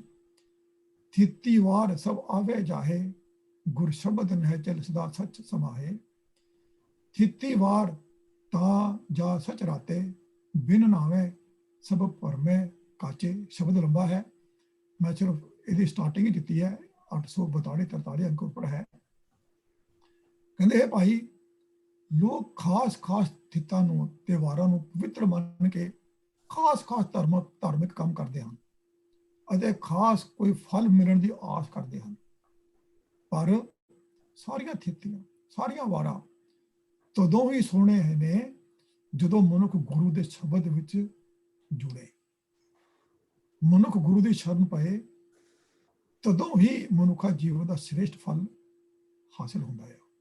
ਇਹ ਥਿੱਤਾਂ, ਇਹ ਵਾਰ ਸਾਰੇ ਆਉਂਦੇ ਨੇ ਜਾਂਦੇ ਨੇ, ਪਰ ਗੁਰੂ ਦਾ ਸ਼ਬਦ ਜਿਹੜਾ ਵਾ ਉਹ ਅਟਲ ਹੈ। ਸ਼ਬਦ ਦੀ ਬਰਕਤ ਨਾਲ ਮਨੁੱਖ ਨੂੰ ਸਦਾ ਕਾਇਮ ਰਹਿਣ ਵਾਲਾ ਪ੍ਰਮਾਤਮਾ ਦੇ ਵਿੱਚ ਲੀਨ ਕਿੱਦਾਂ ਹੋਣਾ ਆ। ਇਹ ਥਿੱਤਾਂ ਤੇ ਵਾਰਾਂ ਤਦੋਂ ਹੀ ਮਨੁੱਖ ਲਈ ਭਲੇ ਹੁੰਦੇ ਨੇ ਜਦੋਂ ਉਹਦੇ ਵਿੱਚ ਲੀਨ ਹੋ ਜਾਏ। ਜਦੋਂ ਮਨੁੱਖ ਸਦਾ ਥਿਰ ਪ੍ਰਭੂ ਦੇ ਪ੍ਰੇਮ ਰੰਗ ਵਿੱਚ ਰੰਗੇ ਜਾਂਦੇ ਨੇ, ਉਹਨਾਂ ਦੇ ਵਾਸਤੇ ਇਹ ਥਿੱਤੀਆਂ ਤੇ ਵਾਰਾਂ ਸਭ ਇੱਕੋ ਜਿਹੇ ਨੇ। ਭਾਈ ਗੁਰਦਾਸ ਜੀ, ਵਾਰ 5ਵੀਂ, ਪੌੜੀ 8ਵੀਂ। ਸੌਣ ਸਗੁਨ ਵਿਚਾਰਣੇ, ਨੌ ਗ੍ਰਹਿ 12 ਰਾਸ ਵਿਚਾਰ। ਕਾਮੋਂ ਨ ਟੁੱਟੇ ਆਉਣ ਸੀਆ, ਕਟ ਸੂਈ ਪਾਸਾਰਾ ਪਾਸਾਰ। ਗੱਧੋਂ ਕੁੱਤੇ ਬਿੱਲੀਆ, ਇਲ ਮਲਾਲੀ ਗਿੱਥੜ ਛਾਰਾ। ਨਾਰ ਪੁਰਖ ਪਾਣੀ ਅਗਨ, ਛਿਕ ਪਦ ਹਿਡਕੀ ਵਰਤਾਰਾ। ਥਿੱਤੀ ਵਾਰ ਪਧਰਾ ਪਰਮ ਦਿਸਾਸੁਲ, ਸਹਿਸਾ ਸਹਿਸਾਰਾ। ਵਲ ਛਲ ਕਰ ਵਿਸ਼ਵਾਸ ਲਖ, वो चुखी क्यों रवे पतारा। गुरमुख सुख फल पार उतारा। भाई गुरदास जी कहते हैं कि सौण ਜਿਹੜੇ ਗੁਣ ਜਿਹੜੇ ਚੰਗੇ ਔਰ ਭਲੇ ਦਿਲ ਨੇ, ਔਰ ਕੁੱਤੇ ਬਿੱਲੀਆਂ ਦੇ ਬੋਲਣ ਦੇ ਨਾਲ ਉਹਦੇ ਉੱਪਰ ਕਹਿੰਦਾ ਕਿ ਚੰਗਾ ਸ਼ਗੁਨ ਨਹੀਂ ਸੀਗਾ, ਬੁਰਾ ਸ਼ਗੁਨ ਹੋ ਗਿਆ। ਕੋਈ ਵਿਡੋ ਜਨਾਨੀ ਰਾਸਤੇ 'ਚ ਮਿਲ ਗਈ ਤਾਂ ਮੇਰਾ ਅਪਸ਼ਗੁਨ ਹੋ ਗਿਆ। ਕਹਿੰਦੇ ਇਹ ਜਿਹੜੇ ਚੀਜ਼ਾਂ ਨੇ, ਇਹ ਉਹੀ ਵਿਸ਼ਵਾਸ ਕਰਦੇ ਨੇ ਜਿਹੜੇ ਰੱਬ ਤੋਂ ਟੁੱਟੇ ਹੋਏ ਨੇ। ਔਰ ਜਿਹੜੇ ਗੁਰਮੁਖ, ਜਿਹੜੇ ਰੱਬ ਦੇ ਵਿੱਚ ਵਿਸ਼ਵਾਸ ਕਰਦੇ ਨੇ, ਉਹ ਇਹਨਾਂ ਚੀਜ਼ਾਂ ਦੇ ਉੱਪਰ ਵਿਸ਼ਵਾਸ ਨਹੀਂ ਕਰਦੇ, ਉਹ ਸਿਰਫ ਰੱਬ ਦੇ ਗੁਣਾਂ ਦੇ ਉੱਪਰ ਹੀ ਵਿਸ਼ਵਾਸ ਕਰਦੇ ਨੇ। ਇਹ ਚੀਜ਼ਾਂ ਹੁਣ ਸਾਨੂੰ ਥਿੱਤੀ ਵਾਰ, ਸ਼ਗਨ ਅਪਸ਼ਗਨ, ਗੁਰੂ ਸਾਹਿਬਾਂ ਨੇ ਸਾਨੂੰ ਬੜੇ ਸੋਹਣੇ ਢੰਗ ਨਾਲ ਸਾਨੂੰ ਸਮਝਾ ਦਿੱਤਾ ਆ ਕਿ ਇਹਨਾਂ ਦਾ ਸਾਡੇ ਜ਼ਿੰਦਗੀ ਦੇ ਵਿੱਚ ਕੋਈ ਵੀ ਵਿਸ਼ਵਾਸ ਨਹੀਂ ਹੈ। ਕੋਈ ਇਹਦੇ ਉੱਪਰ ਸਾਨੂੰ ਕੁਝ ਵੀ ਇਹਦੇ ਬਾਰੇ ਸੋਚਣ ਦੇ ਬਾਰੇ ਕੋਈ ਜ਼ਰੂਰਤ ਨਹੀਂ ਹੈ। ਹੁਣ ਅਮਾਵਸਿਆ ਦੇ ਬਾਰੇ ਗੱਲ ਕਰੀਏ। ਅਮਾਵਾਸ ਥਿੱਤੀ ਵਾਰ ਅਮਾਵਸ ਮੈਂ ਆਸ ਨਿਵਾਰੋ, ਅੰਤਰ ਜਾਮੀ ਰਾਮ ਸਮਾਰੋ। ਜੀਵਤ ਪਾਵੋ ਮੋਖ ਦੁਆਰ, ਅਨਭਉ ਸ਼ਬਦ ਨਿਜ ਸਾਰ। 343 ਅੰਕ ਉੱਪਰ ਹੈ। ਕਬੀਰ ਕਹਿੰਦੇ ਨੇ ਕਿ ਮੱਸਿਆ ਵਾਲੇ ਦਿਨ ਵਰਤ ਇਸ਼ਨਾਨ ਆਦਿ ਤੇ ਹੋਰ ਲੋਕੀ ਕਰਦੇ ਨੇ। ਕਹਿੰਦੇ ਏਦਾਂ ਦੀਆਂ ਆਸਾਂ ਨੂੰ, ਏਦਾਂ ਦੀਆਂ ਚੀਜ਼ਾਂ ਨੂੰ ਦੂਰ ਕਰ ਦਿਓ। ਘੱਟ ਤੇ ਜਾਣਨ ਵਾਲੇ ਸਰਵ ਵਿਆਪਕ ਪਰਮਾਤਮਾ ਨੂੰ ਆਪਣੇ ਮਨ ਦੇ ਵਿੱਚ ਵਸਾ ਕੇ ਰੱਖੋ। ਤੁਸੀਂ ਇਹਨਾਂ ਥਿੱਤਾਂ ਨਾਲ ਜੁੜੇ ਹੋਏ ਕਰਮ ਧਰਮ ਕਰਕੇ ਮਰਨ ਪਿੱਛੋਂ ਮੁਕਤੀ ਦੀ ਆਸ ਰੱਖਦੇ ਹੋ। ਪਰ ਜੇ ਪਰਮਾਤਮਾ ਦਾ ਨਾਮ ਆਪਣੇ ਮਨ ਦੇ ਵਿੱਚ ਹਮੇਸ਼ਾ ਰੱਖੋਗੇ, ਉਹਦੇ ਗੁਣ ਆਪਣੇ ਮਨ ਵਿੱਚ ਰੱਖੋਗੇ, ਤਾਂ ਜਿਹੜੇ ਵਿਕਾਰ ਨੇ ਇਹ ਤੁਹਾਡੇ ਕੋਲ ਨਹੀਂ ਆਉਣਗੇ ਤੇ ਤੁਹਾਨੂੰ ਹੁਣ ਜਿੰਦੇ ਹੋਏ ਹੀ ਐਸੇ ਵੇਲੇ ਹੀ ਜੀਵਨ ਮੁਕਤੀ ਮਿਲ ਜਾਏਗੀ। ਇੱਥੇ ਮੱਸਿਆ ਵਗਾਰੂ ਨੂੰ ਮਨਾਉਣ ਦੇ ਵਾਸਤੇ ਉਹਨਾਂ ਨੇ ਸਾਫ਼ ਮਨਾ ਕਰ ਦਿੱਤਾ। ਪੂਰਨਮਾਸ਼ੀ ਉੱਪਰ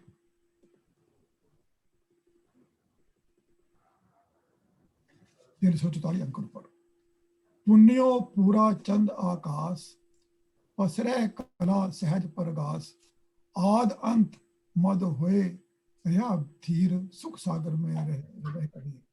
ਭਗਤ ਕਬੀਰ ਕਹ ਰਹੇ ਨੇ ਕਿ ਜੋ ਪਰਮਾਤਮਾ ਸ੍ਰਿਸ਼ਟੀ ਦੇ ਸ਼ੁਰੂ ਤੋਂ ਆਖਿਰ ਤੱਕ ਔਰ ਵਿਚਾਰਲੇ ਸਮੇਂ ਤੱਕ, ਮਤਲਬ ਕਿ ਹਮੇਸ਼ਾ ਹੀ ਮੌਜੂਦ ਹੈ, ਉਸ ਸੁੱਖਾਂ ਦੇ ਸਮੁੰਦਰ ਪ੍ਰਭੂ ਦੇ ਵਿੱਚ, हे ਕਬੀਰ, ਜੇ ਤੂੰ ਚੁੱਭੀ ਲਾ ਕੇ ਉਹਦਾ ਸਿਮਰਨ ਕਰੇ, ਉਸਦੇ ਗੁਣਾਂ ਨੂੰ ਹਮੇਸ਼ਾ ਚੇਤੇ ਰੱਖੇ, ਤਾਂ ਜਿਵੇਂ ਪੂਰਨਮਾਸ਼ੀ ਨੂੰ ਆਕਾਸ਼ ਵਿੱਚ ਪੂਰਾ ਚੰਦ ਚੜ੍ਹਦਾ ਹੈ ਤੇ ਚੰਦ ਦੀਆਂ ਸਾਰੀਆਂ ਹੀ ਕਲਾ ਪ੍ਰਗਟ ਹੁੰਦੀਆਂ ਨੇ, ਉਸੇ ਤਰੀਕੇ ਦੇ ਨਾਲ ਤੇਰੇ ਅੰਦਰ ਰੱਬ ਦਾ ਪ੍ਰਕਾਸ਼ ਸਹਿਜ ਅਵਸਥਾ ਦੇ ਵਿੱਚ ਹੋ ਜਾਏਗਾ। ਇੱਥੇ ਪੂਰਨਮਾਸ਼ੀ ਦਾ ਨਾਮ ਲੈ ਕੇ ਭਗਤ ਕਬੀਰ ਨੇ ਸਾਨੂੰ ਗੱਲ ਸਮਝਾਉਣ ਦੀ ਕੋਸ਼ਿਸ਼ ਕੀਤੀ ਹੈ, ਪਰ ਇਹਦਾ ਮਤਲਬ ਇਹ ਨਹੀਂ ਕਿ ਭਗਤ ਕਬੀਰ ਪੂਰਨਮਾਸ਼ੀ ਨੂੰ ਮੰਨਦੇ ਨੇ।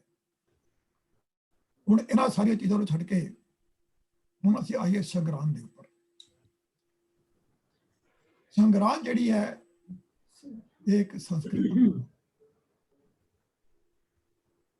ਤੇ ਇਸ ਨੂੰ ਮਨਾਉਂਦੇ ਨੇ ਕਿ ਪਹਿਲਾ ਦਿਨ ਮਹੀਨੇ ਦਾ ਸੋਲਰ ਕੈਲੰਡਰ ਦੇ ਮੁਤਾਬਕ ਜਦੋਂ ਰਾਸ਼ੀ ਇੱਕ ਪਲੈਨਟ ਤੋਂ ਦੂਸਰੇ ਪਲੈਨਟ ਦੇ ਵਿੱਚ ਸ਼ਿਫਟ ਕਰਦੀ ਹੈ,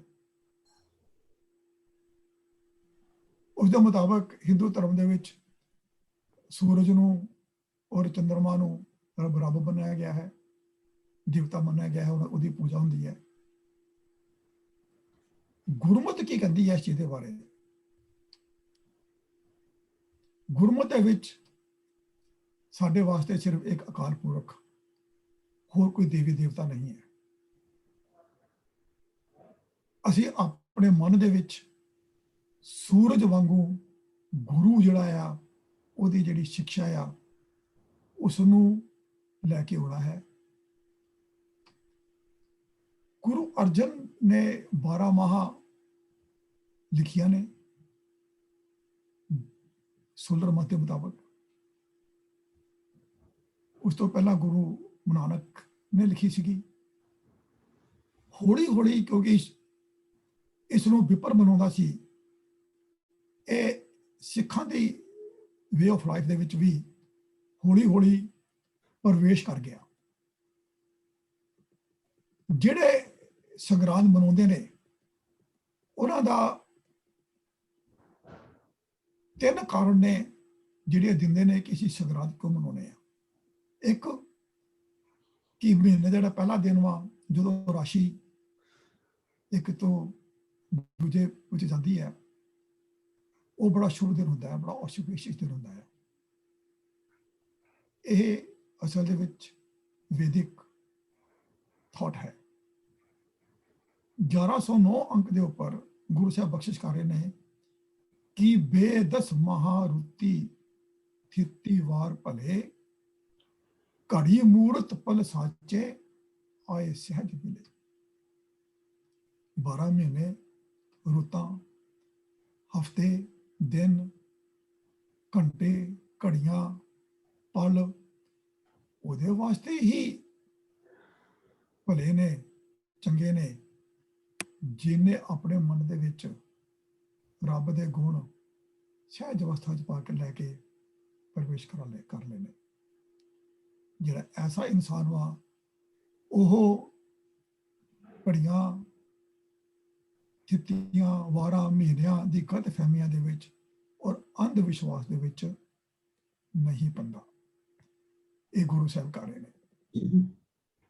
357 ਅੰਕ ਉੱਪਰ ਵਿਸਵੇ ਚਸੀਆ ਘੜੀਆਂ ਪਹਿਰਾ, ਥਿਤੀ ਵਾਰੀ ਮੋਹ ਭਇਆ, ਸੂਰਜ ਇੱਕ ਰੁੱਤ ਅਨੇਕ, ਨਾਨਕ ਕਰਤੇ ਕੇ ਕਿਤੇ ਵੇਸ।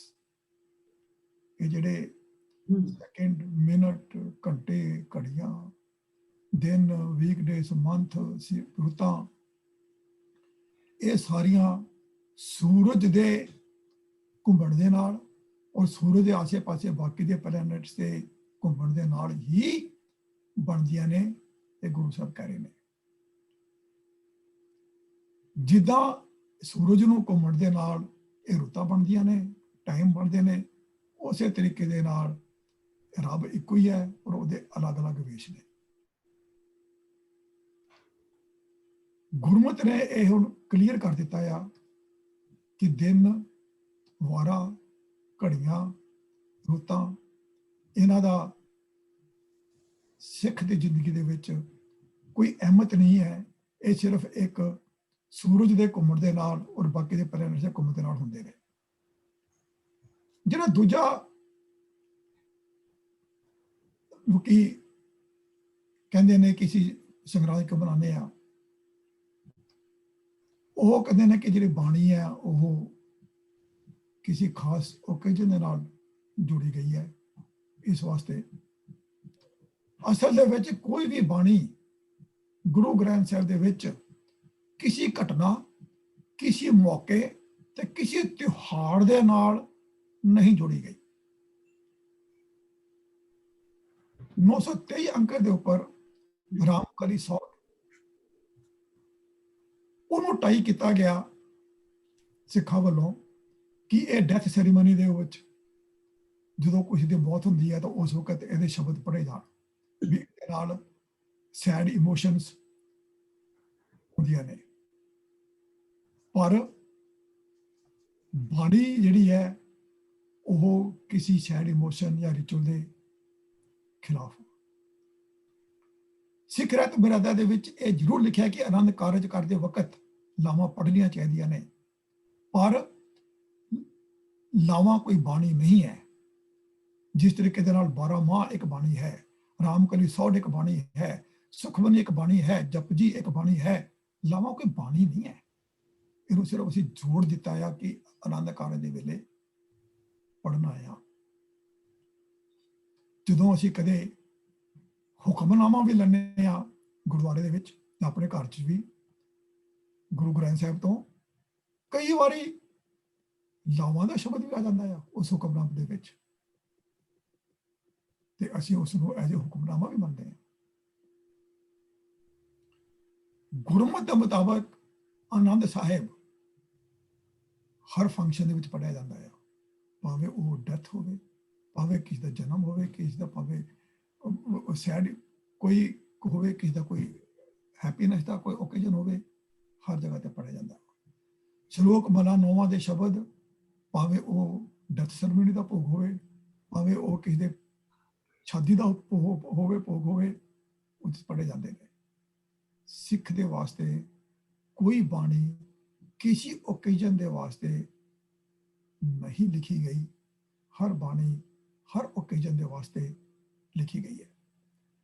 ਜਿਹੜਾ ਤੀਸਰਾ ਸੰਗਰਾਂਦ ਮਨਾਉਣ ਵਾਲੇ ਦੱਸਦੇ ਨੇ ਕਿ ਸਿੱਖਾਂ ਨੇ ਗੁਰੂ ਅਰਜਨ ਜੀ ਨੂੰ ਆ ਕੇ ਕਿਹਾ ਕਿ ਗੁਰੂ ਨਾਨਕ ਦੀ ਜਿਹੜੀ 12 ਮਾਹ ਆ ਬੜੀ ਮੁਸ਼ਕਿਲ ਵਾ, ਸਮਝ ਨਹੀਂ ਆਉਂਦੀ, ਤੁਸੀਂ ਇਹਨਾਂ ਇੱਕ ਸਿੰਪਲ ਜਿਹੀ ਕੋਈ ਲਿਖੋ ਤਾਂ ਕਿ ਅਸੀਂ ਸੰਗਰਾਂਦ ਮਨਾ ਸਕੀਏ।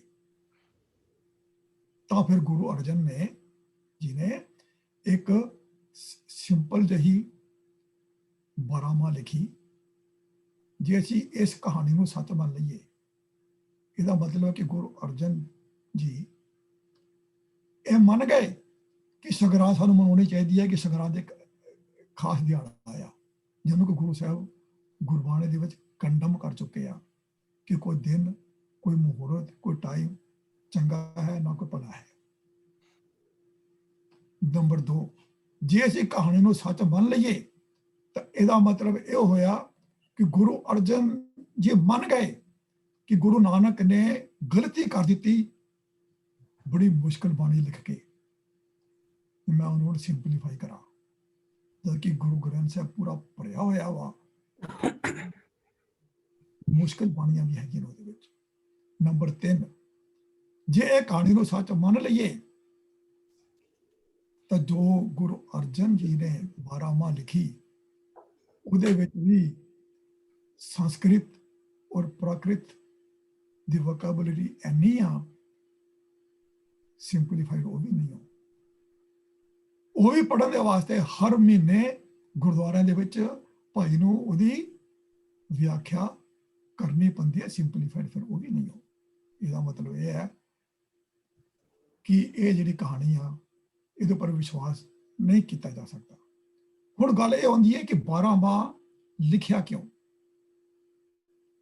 गुरु साहबा ने घोड़ियां चिट्ठनियां वगैरह भी लिखिया ने, गुरु साहबा ने थित्ती वारां भी लिखिया ने, गुरु साहबा ने होर बाणियां भी लिखिया ने, क्योंकि थित्ती का नाम लेके वार का नाम लेके गुरु साहबा ने गल समझाने की कोशिश की है, भगतां ने भी समझाने की कोशिश की है।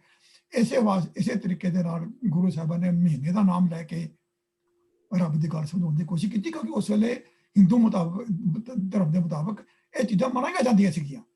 दिनां नूं, थित्तियां नूं, घंटियां नूं, वारां नूं, महीनिਆਂ ਨੂੰ ਮਨਾਇਆ ਜਾਂਦਾ ਸੀ। ਤਾਂ ਉਹਨਾਂ ਨੇ ਇਸ ਚੀਜ਼ ਨੂੰ ਕੰਡੈਮ ਕਰਨ ਦੇ ਵਾਸਤੇ, ਸਮਝਾਉਣ ਦੇ ਵਾਸਤੇ ਇਹ ਸਭ ਬਾਣੀ ਰਚੀ ਉਹਨਾਂ ਨੇ। ਗੁਰੂ ਅਰਜਨ ਦੇਵ ਜੀ ਦੀ ਜਿਹੜੀ ਬਾਣੀ ਹੈ ਰਾਗ ਮਾਝ ਵਿੱਚ, ਉਹ ਇੱਕ ਇਨਸਾਨ ਨੂੰ ਇਹ ਮੋਟੀਵੇਟ ਕਰਦੀ ਹੈ ਕਿ ਅਸੀਂ ਆਪਣੀ ਸਪਿਰਚੁਅਲ ਲਾਈਫ ਕਿੱਦਾਂ ਅੱਗੇ ਵਧਾਉਣੀ ਆ। ਉਹਨਾਂ ਨੇ 12 ਮਹੀਨਿਆਂ ਦਾ ਨਾਮ ਲੈ ਕੇ ਉਹ ਗੱਲ ਸਮਝਾਉਣ ਦੀ ਕੋਸ਼ਿਸ਼ ਕੀਤੀ ਹੈ। ਜੇ ਅਸੀਂ ਕਹੀਏ ਕਿ ਸਾਨੂੰ ਸੰਗਰਾਂਦ ਜਿਹੜੀ ਆ ਉਹ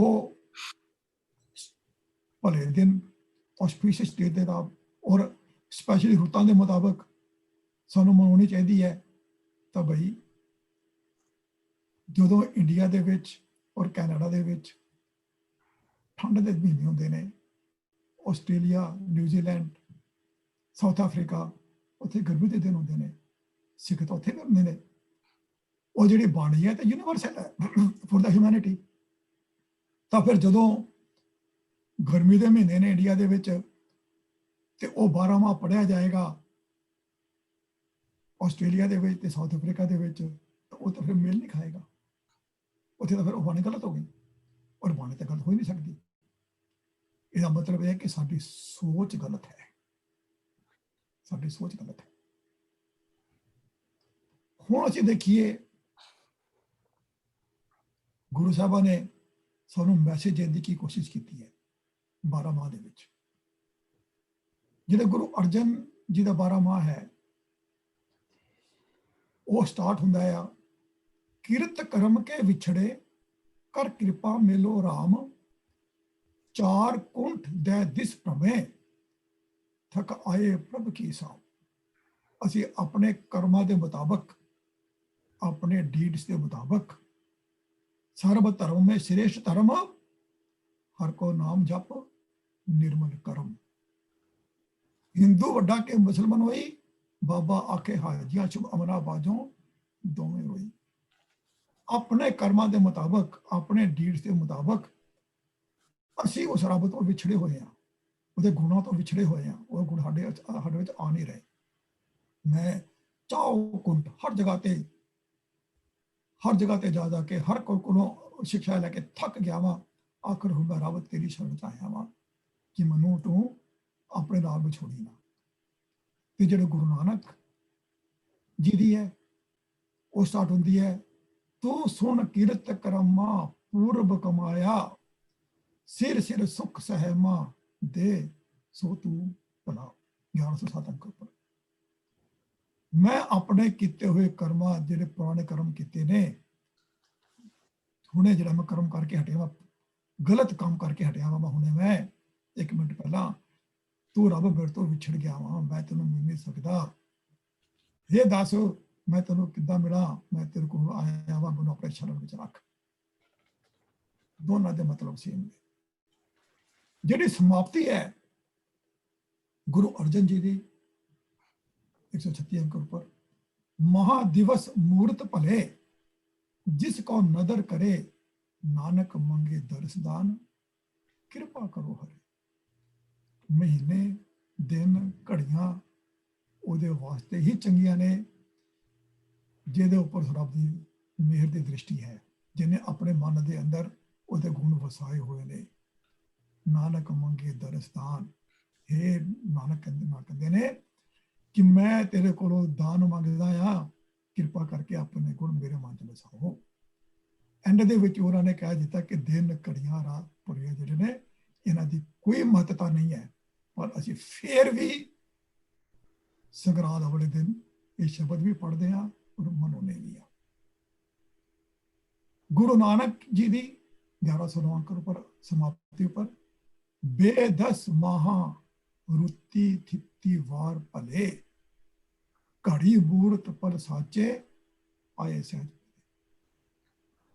12 ਮਹੀਨੇ, ਰੁੱਤਾਂ, ਹਫ਼ਤੇ, ਦਿਨ, ਘੰਟੇ, ਮਿੰਟ ਇਹ ਉਹੀ ਭਲੇ ਨੇ ਜਦੋਂ ਮੇਰੇ ਮਨ ਦੇ ਅੰਦਰ ਰੱਬ, ਤੇਰੇ ਗੁਣ, ਤੂੰ ਇੱਕ ਸਹਿਜ ਅਵਸਥਾ ਦੇ ਵਿੱਚ ਆ ਕੇ ਬਹਿ ਜਾਂਦੇ ਨੇ। ਦੋਨਾਂ ਗੁਰੂਆਂ ਨੇ ਸੇਮ ਹੀ ਸਾਨੂੰ ਮੈਸੇਜ ਦਿੱਤਾ ਆ, ਪਰ ਅਸੀਂ ਫਿਰ ਵੀ ਸੰਗਰਾਂਦ ਮਨਾਉਂਦੇ ਆ। ਹੁਣ ਛੋਟੀ ਜਿਹੀ ਇੱਕ ਸਮਰੀ ਦਿਨਾ ਆ 12 ਮਾਹ ਦੀ, 12 ਮਾਹ ਤੁਖਾਰੀ। ਇੱਥੇ ਜਿਹੜਾ ਕੈਲੰਡਰ ਵਾ ਉਹ ਚੇਤ ਦੇ ਮਹੀਨੇ ਤੋਂ ਸ਼ੁਰੂ ਹੁੰਦਾ ਆ। ਗੁਰੂ ਸਾਹਿਬ ਚੇਤ ਦਾ ਮਹੀਨਾ ਲੈ ਕੇ, ਨਾਮ ਲੈ ਕੇ ਇਹ ਸਾਨੂੰ ਦੱਸ ਰਹੇ ਨੇ ਕਿ ਜਿਹੜੀ ਹਿਊਮਨ ਬਰਾਈਡ ਹੈ, ਜੀਵ ਇਸਤਰੀ ਹੈ, ਉਹ ਕੱਲੀ ਹੈ। ਉਹਦਾ ਹਸਬੈਂਡ, ਪ੍ਰਭੂ ਪਤੀ ਰੱਬ ਉਹਦੇ ਨਾਲ ਨਹੀਂ ਹੈ ਤੇ ਉਹ ਦੁਖੀ ਹੈ। ਵਿਸਾਖ ਦੇ ਮਹੀਨੇ ਦੇ ਵਿੱਚ ਉਹ ਆਪਣੇ ਪਤੀ ਪਰਮੇਸ਼ਰ ਨੂੰ ਆਪਣੇ ਮਨ ਚ ਵਸਾਉਣ ਦੇ ਵਾਸਤੇ ਕਹਿੰਦੀ ਹੈ ਕਿ ਮੇਰੀ ਜ਼ਿੰਦਗੀ ਦੀ ਕੋਈ ਕੀਮਤ ਨਹੀਂ ਜਦ ਤੱਕ ਤੂੰ ਮੇਰੇ ਨਾਲ ਨਹੀਂ ਹੈ। ਜੇ ਤੂੰ ਮੇਰੇ ਨਾਲ ਆ ਜਾਏਗਾ ਤੇ ਮੇਰੀ ਜਿਹੜੀ ਜ਼ਿੰਦਗੀ ਦੀ ਕੀਮਤ ਹੈ ਉਹ ਪ੍ਰਾਈਸਲੈਸ ਹੋ ਜਾਏਗੀ। ਜੇਠ ਦਾ ਮਹੀਨਾ ਲੈ ਕੇ ਗੁਰੂ ਸਾਹਿਬ ਸਮਝਾਉਣ ਦੀ ਕੋਸ਼ਿਸ਼ ਕਰ ਰਹੇ ਨੇ ਕਿ ਹੁਣ ਉਹ ਆਪਣੇ ਅੰਦਰ ਝਾਤ ਮਾਰਦੀ ਹੈ ਜੀਵ ਇਸਤਰੀ ਕਿ ਮੇਰੇ ਅੰਦਰ ਮੇਰੇ ਪ੍ਰਭੂ ਪਤੀ ਦੇ ਗੁਣ ਨਹੀਂ ਹੈਗੇ। ਆਸ਼ਾੜ ਦੇ ਮਹੀਨੇ ਦੇ ਵਿੱਚ ਜੀਵ ਇਸਤਰੀ ਆਪਣੇ ਪ੍ਰਭੂ ਪਤੀ ਦੀ ਛਤਰ ਛਾਇਆ ਦੀ ਤਾਂਘ ਕਰਦੀ ਹੈ। ਭਾਦੋ ਦੇ ਮਹੀਨੇ ਦੇ ਵਿੱਚ ਉਹ ਫਿਰ ਕੱਲੀ ਹੈ ਹਲੇ ਵੀ, ਐਂਡ ਸ਼ੀ ਆਸਕਿੰਗ ਕਿ ਤੇਰੇ ਤੋਂ ਬਗੈਰ ਮੈਨੂੰ ਕੋਈ ਸ਼ਾਂਤੀ ਨਹੀਂ ਹੈ।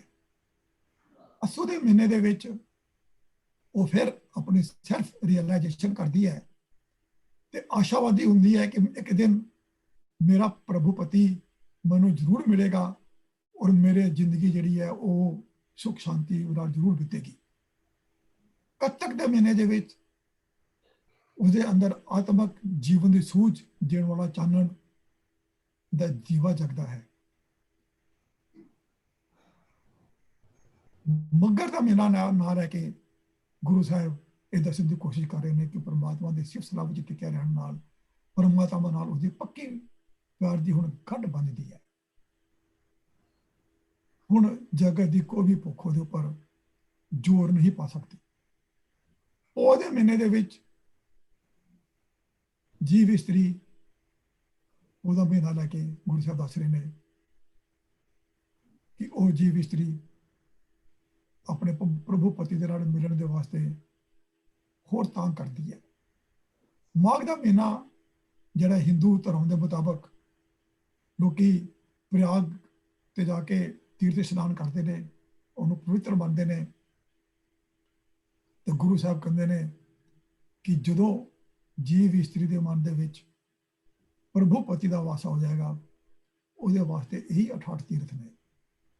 ਤੇ ਫਾਗਣ ਦੇ ਮਹੀਨੇ ਦੇ ਵਿੱਚ ਉਹਦਾ ਨਾਮ ਲੈ ਕੇ ਗੁਰੂ ਸਾਹਿਬ ਬਖਸ਼ਿਸ਼ ਕਰ ਰਹੇ ਨੇ ਕਿ ਗੁਰੂ ਦੀ ਸ਼ਰਨ ਪੈ ਕੇ ਸਿਫਤ ਸਲਾਹ ਦੇ ਰਾਹੀਂ ਆਪਣੇ ਅੰਦਰੋਂ ਆਪਾ ਭਾਵ ਦੂਰ ਕਰਕੇ ਜੀਵ ਇਸਤਰੀ ਨੂੰ ਆਪਣੇ ਅੰਦਰ ਵਸਦਾ ਪ੍ਰਭੂ ਪਤੀ ਮਿਲ ਪੈਂਦਾ ਹੈ। ਹੁਣ ਇਹਦੇ ਵਿੱਚ ਇਹ ਦੇਖੋ ਕਿ ਪਹਿਲੇ 11 ਮਹੀਨਿਆਂ ਦੇ ਵਿੱਚ ਤਾਂਘ ਹੈ, ਕੋਸ਼ਿਸ਼ ਹੈ ਪ੍ਰਭੂ ਪਤੀ ਨੂੰ ਮਿਲਣ ਦੀ, ਔਰ 12ਵੇਂ ਮਹੀਨੇ ਦੇ ਵਿੱਚ ਉਹ ਪ੍ਰਭੂ ਪਤੀ ਜੀਵ ਇਸਤਰੀ ਨੂੰ ਮਿਲ ਪੈਂਦਾ ਹੈ। ਪਰ ਕਿਤੇ ਵੀ ਇਹ ਨਹੀਂ ਲਿਖਿਆ ਕਿ ਕਿਹੜਾ ਮਹੀਨਾ ਚੰਗਾ ਸੀ ਤੇ ਕਿਹੜਾ ਮਹੀਨਾ ਮਾੜਾ ਸੀ। ਹੁਣ 12 ਮਾਹ ਬਾਅਦ ਦੇ ਵਿੱਚ ਗੁਰੂ ਸਾਹਿਬਾਂ ਨੇ ਮਹੀਨੇ ਦੇ ਨਾਮ ਥੋੜਾ ਥੋੜਾ ਜਿਹਨੇ ਬਦਲ ਦਿੱਤੇ ਨੇ। ਭਾਦੋਂ ਬਿਕਮਸ ਭਾਦੋਏ, ਮਘਰ ਮੰਘਰ, ਫਗੁਨ ਬਣ ਗਿਆ ਫਲਗੁਨ, ਭਾਵੇਂ ਨੂੰ ਕਹਿ ਫਗੁਨ ਹੀ ਜਾਂਦਾ ਹੈ। ਇਹ ਇਸ ਦਾ ਇੰਡੀਕੇਸ਼ਨ ਹੈ ਕਿ ਮਹੀਨੇ ਦਾ ਨਾਮ ਇੰਪੋਰਟੈਂਟ ਨਹੀਂ ਹੈ। ਸਿਰਫ ਇੱਕ ਮਹੀਨੇ ਨੂੰ ਲੈ ਕੇ ਉਹਦੇ ਨਾਲ ਇੱਕ ਲਫ਼ਜ਼ ਜੋੜ ਕੇ ਗੁਰੂ ਸਾਹਿਬਾਂ ਨੇ ਸਾਨੂੰ ਸਮਝਾਉਣ ਦੀ ਕੋਸ਼ਿਸ਼ ਕੀਤੀ ਹੈ ਕਿ ਚੇਤ ਦੇ ਮਹੀਨੇ ਵਿੱਚ ਹਿਊਮਨ ਬ੍ਰਾਈਡ, ਜੀਵ ਇਸਤਰੀ ਪ੍ਰਭੂ ਪਤੀ ਨੂੰ ਮਿਲਣ ਦੀ ਇੱਛਾ ਪ੍ਰਗਟ ਕਰਦੀ ਹੈ, ਜਿੱਦਾਂ ਗੁਰੂ ਨਾਨਕ ਦੇ ਟਾਈਮ ਬਰਾਮਾ ਚ ਦੱਸਿਆ ਗਿਆ ਸੀ। ਵਿਸਾਖ ਦੇ ਨਾਲ ਵਿਛੋ ਗੁਰੂ ਸਾਹਿਬ ਨੇ ਜੋੜ ਦਿੱਤਾ ਕਿ ਜੀਵ ਇਸਤਰੀ ਬੜੀ ਪਰੇਸ਼ਾਨ ਹੈ, ਦੁਖੀ ਹੈ ਕਿ ਮੈਨੂੰ ਮੇਰੇ ਪ੍ਰਭੂ ਪਤੀ ਦੇ ਨਾਲ ਮੇਰਾ ਵਿਛੋੜਾ ਹੋਇਆ ਹੈ। ਜੇਠ ਦੇ ਨਾਲ ਜੁੜਨ ਦਾ ਰਖਾ ਦਿੱਤਾ, ਜੇਠ ਜੁੜਨ ਦਾ ਲੋੜੀਏ।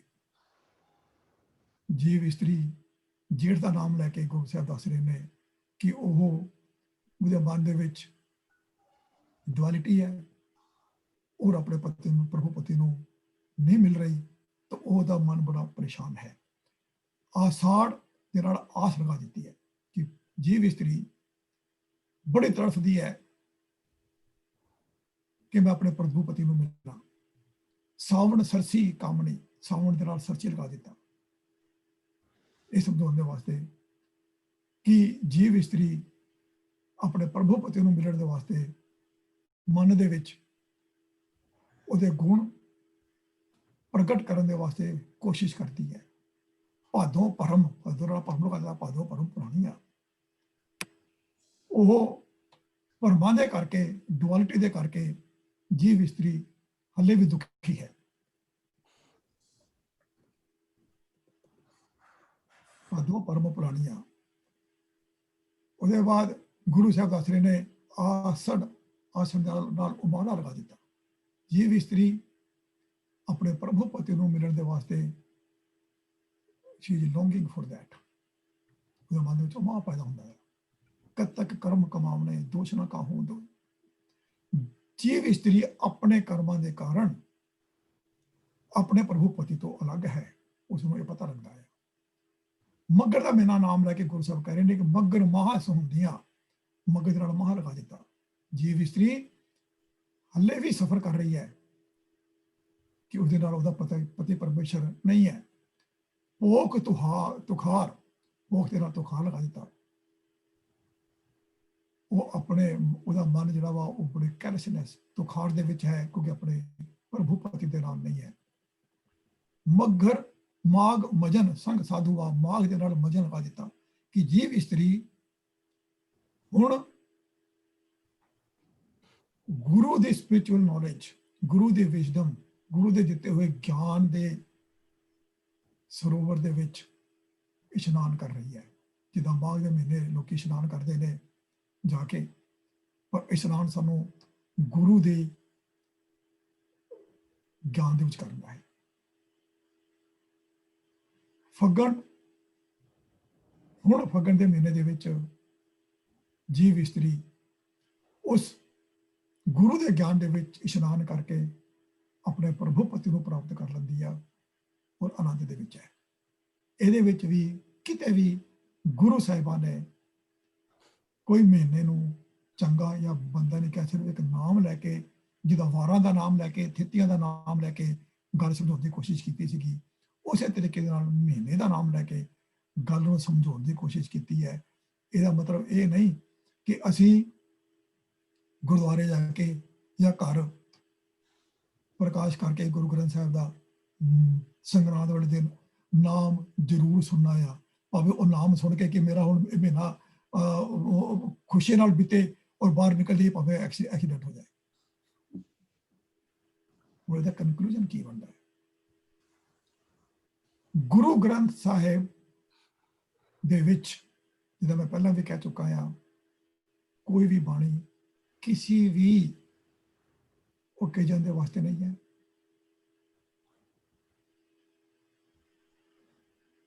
ਮਾਂਝ 12 माज, दिन रैन, डे एंड नाइट, बिलावल पहला तीजा, वार 7 घर 10वां, राग गौड़ी वार कबीर जी के साथ, ये सारे सिर्फ एक गल समझाने की कोशिश गुरु साहिबान ने की है, क्योंकि इन्हां चीज़ों के बारे हिंदू मत दे विच पंडितां ने बड़ा पखंड पाया होया सीगा, लोकां नूं गुमराह किया होया सीगा, ते वो इस नाम नूं लैके इस तरीके नाल लैके गुरु साहिब ने गल समझाउण की कोशिश की है कि इस पखंडवादी दे विच नहीं पैना।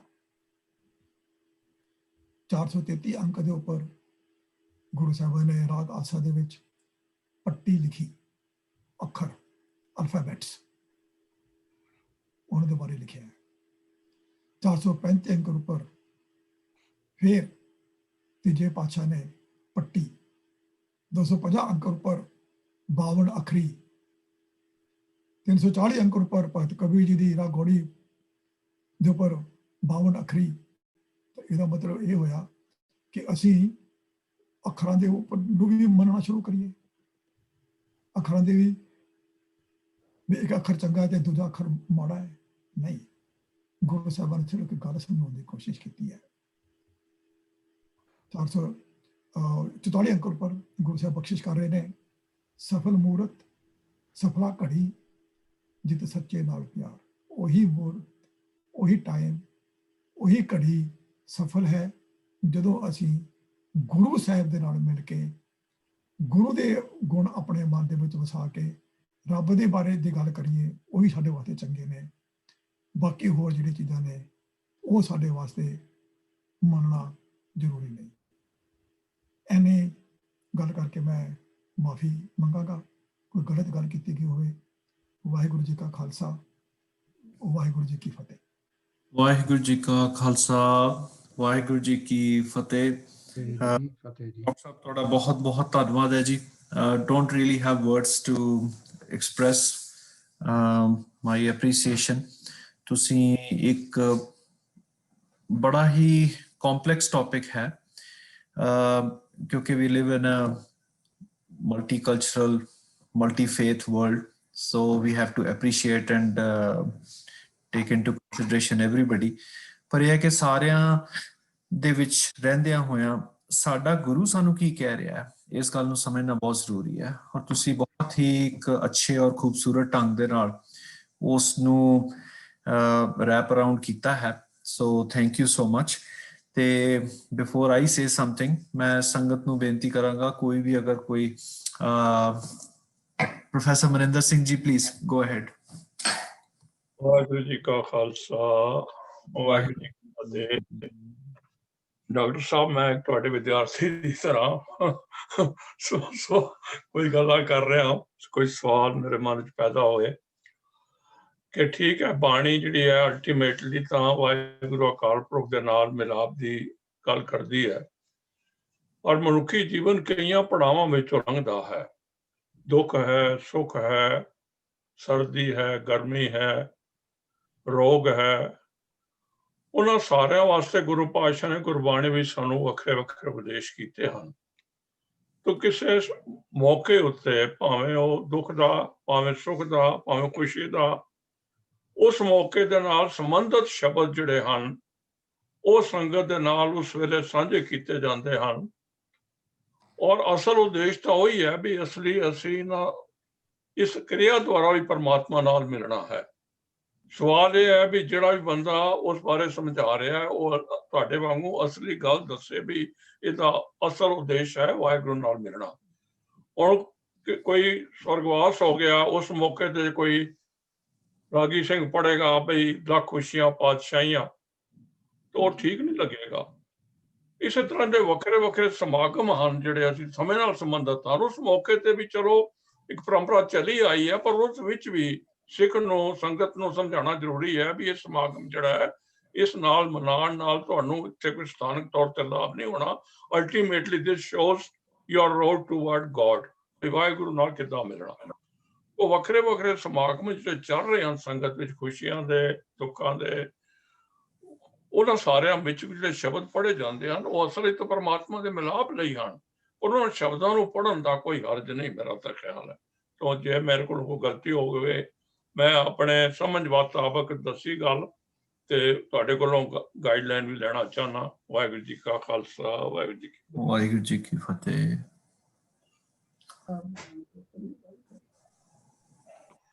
ਪਾਪਾ ਤੁਸੀਂ ਕੁਝ ਕਹਿਣ ਲੱਗੇ ਸੀਗੇ ਜੀ? ਮੈਂ ਸਿਰਫ ਬਰੀਫਲੀ ਇੰਨੀ ਗੱਲ ਕਰਨਾ ਚਾਹੁੰਦਾ ਕਿ ਕੋਈ ਡੇਟ ਕਹਿਣਾ ਵੀ 13 ਤਰੀਕ ਜਿਹੜੀ ਹੈ ਇਹ ਸ਼ੁਭ ਨਹੀਂ ਹੈ, ਫਲਾਣਾ ਵਾਰ ਚੰਗਾ ਨਹੀਂ ਹੈ, ਫਲਾਣਾ ਯਾਨੀ ਗੱਲ ਹੋ ਜਾਏ ਤੇ ਅਸ਼ੁਭ ਹੋ ਜਾਏ, ਇਹ ਸਭ ਗੱਲਾਂ ਜਿਹੜੀਆਂ ਨੇ ਇਹ ਸਾਡੀ ਸੁਸਾਇਟੀ ਦੇ ਕਿਸੇ ਇੱਕ ਖਾਸ ਕਲਾਸ ਦੇ ਲੋਕਾਂ ਨੇ ਆਪਣੇ ਫਾਇਦੇ ਵਾਸਤੇ ਲੋਕਾਂ ਨੂੰ ਗੁੰਮਰਾਹ ਕੀਤਾ ਹੈ। ਕਿਉਂ? ਜੇ ਤੁਸੀਂ ਕਿਸੇ ਨੂੰ ਕਿਸੇ ਅਸ਼ੁਭ ਗੱਲ ਦੇ ਬਾਰੇ ਦੱਸੋਗੇ ਵੀ ਐਦਾਂ ਕਰਨਾ ਤੇਰਾ ਮਾੜਾ ਹੋ ਜਾਏਗਾ, ਫਿਰ ਉਹ ਪੁੱਛੇਗਾ ਅੱਛਾ ਜੀ ਫਿਰ ਇਹ ਮੈਂ ਸੁਧਾਰ ਕਿੱਦਾਂ ਕਰ ਸਕਦਾ? ਉਹਦਾ ਕੋਈ ਤਰੀਕਾ ਦੱਸ ਦੇਣਗੇ। ਉਹ ਤਰੀਕਾ ਜਿਹੜਾ ਹੈ ਉਹ ਓਨਾ ਹੀ ਗਲਤ ਹੋਏਗਾ ਜਿੰਨਾ ਇਹ ਕਹਿਣਾ ਕਿ ਬਈ ਇਹ ਸ਼ੁਭ ਹੈ ਜਾਂ ਅਸ਼ੁਭ ਹੈ। ਪਰ ਉਸ ਤਰੀਕੇ 'ਚ ਉਸ ਕਲਾਸ ਦੇ ਲੋਕਾਂ ਨੂੰ ਕੋਈ ਇਕਨੋਮਿਕ ਐਡਵਾਂਟੇਜ ਸੀ, ਉਹਨਾਂ ਨੂੰ ਕੋਈ ਫਾਇਦਾ ਸੀ, ਇਸ ਕਰਕੇ ਉਹਨਾਂ ਨੇ ਇਹ ਸਾਰੇ ਭਰਮ ਪਾਏ। ਔਰ ਗੁਰੂ ਸਾਹਿਬ ਨੇ ਜਿੱਦਾਂ ਤੁਸੀਂ ਦੱਸਿਆ ਬਿਲਕੁਲ ਠੀਕ, ਮੈਂ ਤੁਹਾਡੇ ਨਾਲ ਸਹਿਮਤ ਹਾਂ ਕਿ ਗੁਰੂ ਸਾਹਿਬ ਨੇ ਸਾਨੂੰ ਇਹ ਦੱਸਿਆ ਵੀ ਇਹਨਾਂ 'ਚ ਵਹਿਮਾਂ 'ਚ ਪੈਣ ਦੀ ਲੋੜ ਨਹੀਂ ਹੈ। ਸਾਰੇ ਦਿਨ, ਘੜੀਆਂ, ਥਿੱਤੀਆਂ, ਸਭ ਕੁਝ, ਮਹੀਨੇ ਸਭ ਇੱਕੋ ਜਿਹੇ ਨੇ। ਕੋਈ ਪਰਮਾਤਮਾ ਦੀ ਬਣਾਈ ਹੋਈ ਇਹ ਸ੍ਰਿਸ਼ਟੀ ਹੈ, ਉਹਦਾ ਇੱਕ ਸਾਈਕਲ ਹੈ। ਦੂਸਰੀ ਗੱਲ ਇਹ ਹੈ ਕਿ ਜਿਹੜਾ ਸੰਗਰਾਂਦ ਦੀ ਗੱਲ ਤੁਸੀਂ ਕਹੀ, ਮੈਂ ਬਿਲਕੁਲ ਐਗਰੀ ਕਰਦਾ। ਗੁਰੂ ਸਾਹਿਬ ਨੇ ਉਸ ਵਕਤ ਜਿਹੜੀ ਸੁਸਾਇਟੀ ਦੇ ਵਿੱਚ ਲੋਕਾਂ ਨੂੰ ਉਸ ਪਰਟੀਕੂਲਰ ਕਲਾਸ ਆਫ ਐਕਸਪਲੋਇਟਰਸ ਜਿਹੜੇ ਸਨ, ਉਹਨਾਂ ਐਕਸਪਲੋਇਟਰਸ ਨੇ ਜਿਹੜਾ ਭੰਬਲ ਭੂਸੇ 'ਚ ਜਿਹਨੂੰ ਪੰਜਾਬੀ 'ਚ ਕਹਿੰਦੇ ਵੀ ਉਹਨਾਂ ਨੂੰ ਚੱਕਰਾਂ 'ਚ ਪਾਇਆ ਹੋਇਆ ਸੀ, ਉਹ ਇਹ ਕਹਿੰਦੇ ਸੀ ਨਹੀਂ ਜੀ ਇਹ ਮਕਰ ਸੰਕ੍ਰਾਂਤੀ ਹੈ, ਫਲਾਣੀ ਸੰਕ੍ਰਾਂਤੀ ਹੈ, ਇਹ ਹੈ ਵਾਹ ਹੈ। ਉਹ ਕਈ ਕਿਸਮ ਦੇ ਉਹਨਾਂ ਨੇ ਲੋਕਾਂ ਨੂੰ ਭੁਲੇਖੇ ਪਾਏ ਹੋਏ ਸਨ। ਉਹਨਾਂ ਭੁਲੇਖਿਆਂ 'ਚੋਂ ਕੱਢਣ ਵਾਸਤੇ ਗੁਰੂ ਸਾਹਿਬ ਨੇ ਕਿਹਾ ਵੀ ਸੰਗਰਾਂਦ ਜਿਹੜੀ ਹੈ ਉਹਦਾ ਇਸ ਮਹੀਨੇ ਦਾ ਪਹਿਲੇ ਦਿਨ ਤੋਂ ਸ਼ੁਰੂ ਕਰਕੇ ਇਹ ਇੱਕ ਮਾਈਲਸਟੋਨ ਹੈ। ਜਿਸ ਤਰ੍ਹਾਂ ਪ੍ਰੋਫੈਸਰ ਮਹਿੰਦਰ ਸਿੰਘ ਜੀ ਨੇ ਵੀ ਠੀਕ ਕਿਹਾ ਕਿ ਥੀਸ ਆਰ ਮਾਈਲਸਟੋਨਸ। ਉਸ ਮਾਈਲਸਟੋਨ ਦੇ ਉੱਤੇ ਅਸੀਂ ਖਾਸ ਗੱਲ ਨੂੰ ਰੀਟਰੇਟ ਕਰਦੇ ਹਾਂ। ਜਿਸ ਤਰ੍ਹਾਂ ਇੱਕ ਬੱਚਾ ਗ੍ਰੈਜੂਏਸ਼ਨ ਕਰਦਾ ਤੇ ਅਸੀਂ ਉਦੋਂ ਥੋੜ੍ਹਾ ਜਿਹਾ ਸੈਲੀਬ੍ਰੇਸ਼ਨ ਕਰ ਲੈਂਦੇ ਹਾਂ ਕਿ ਲਓ ਜੀ ਇਸਨੇ ਅੱਜ ਬੱਚੇ ਨੇ ਗ੍ਰੈਜੂਏਸ਼ਨ ਕਰ ਲਈ। ਫਿਰ 2 ਸਾਲ ਬਾਅਦ ਉਹ ਪੋਸਟ ਗ੍ਰੈਜੂਏਸ਼ਨ ਕਰ ਗਿਆ। We have a small celebration to encourage him or to guide him or to recognize it.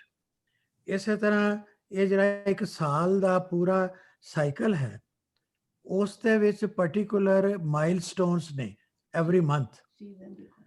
ਜਿਸ ਤਰ੍ਹਾਂ ਲਾਈਫ ਵਿੱਚ ਗ੍ਰੈਜੂਏਸ਼ਨ ਜਾਂ ਪੋਸਟ ਗ੍ਰੈਜੂਏਸ਼ਨ ਜਾਂ ਮੈਰਿਜ ਜਾਂ ਕਿਸੇ ਬੱਚੇ ਦਾ ਜਨਮ, ਇਹ ਸਾਰੇ ਮਾਈਲਸਟੋਨ ਨੇ।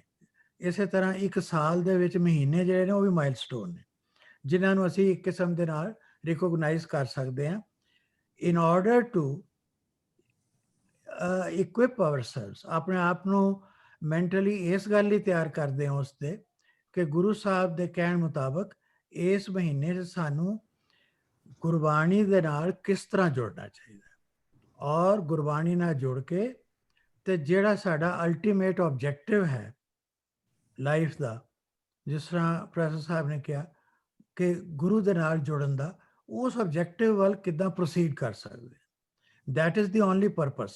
ਬਾਕੀ ਤਾਂ ਗੁਰੂ ਸਾਹਿਬ ਨੇ ਜੋ ਕੁਝ ਵੀ ਤੁਸੀਂ ਦੱਸਿਆ ਲਿਖਿਆ ਹੈ, ਉਹ ਸਾਰਾ ਕੁਝ ਲੋਕਾਂ ਨੂੰ ਭਰਮਾਂ 'ਚੋਂ, ਭੁਲੇਖਿਆਂ 'ਚੋਂ, ਵਹਿਮਾਂ 'ਚੋਂ, ਰੀਤੀ ਰਿਵਾਜਾਂ 'ਚੋਂ ਬਾਹਰ ਕੱਢਣ ਲਈ ਸਭ ਕੁਝ ਉਹਨਾਂ ਨੇ ਕਿਹਾ।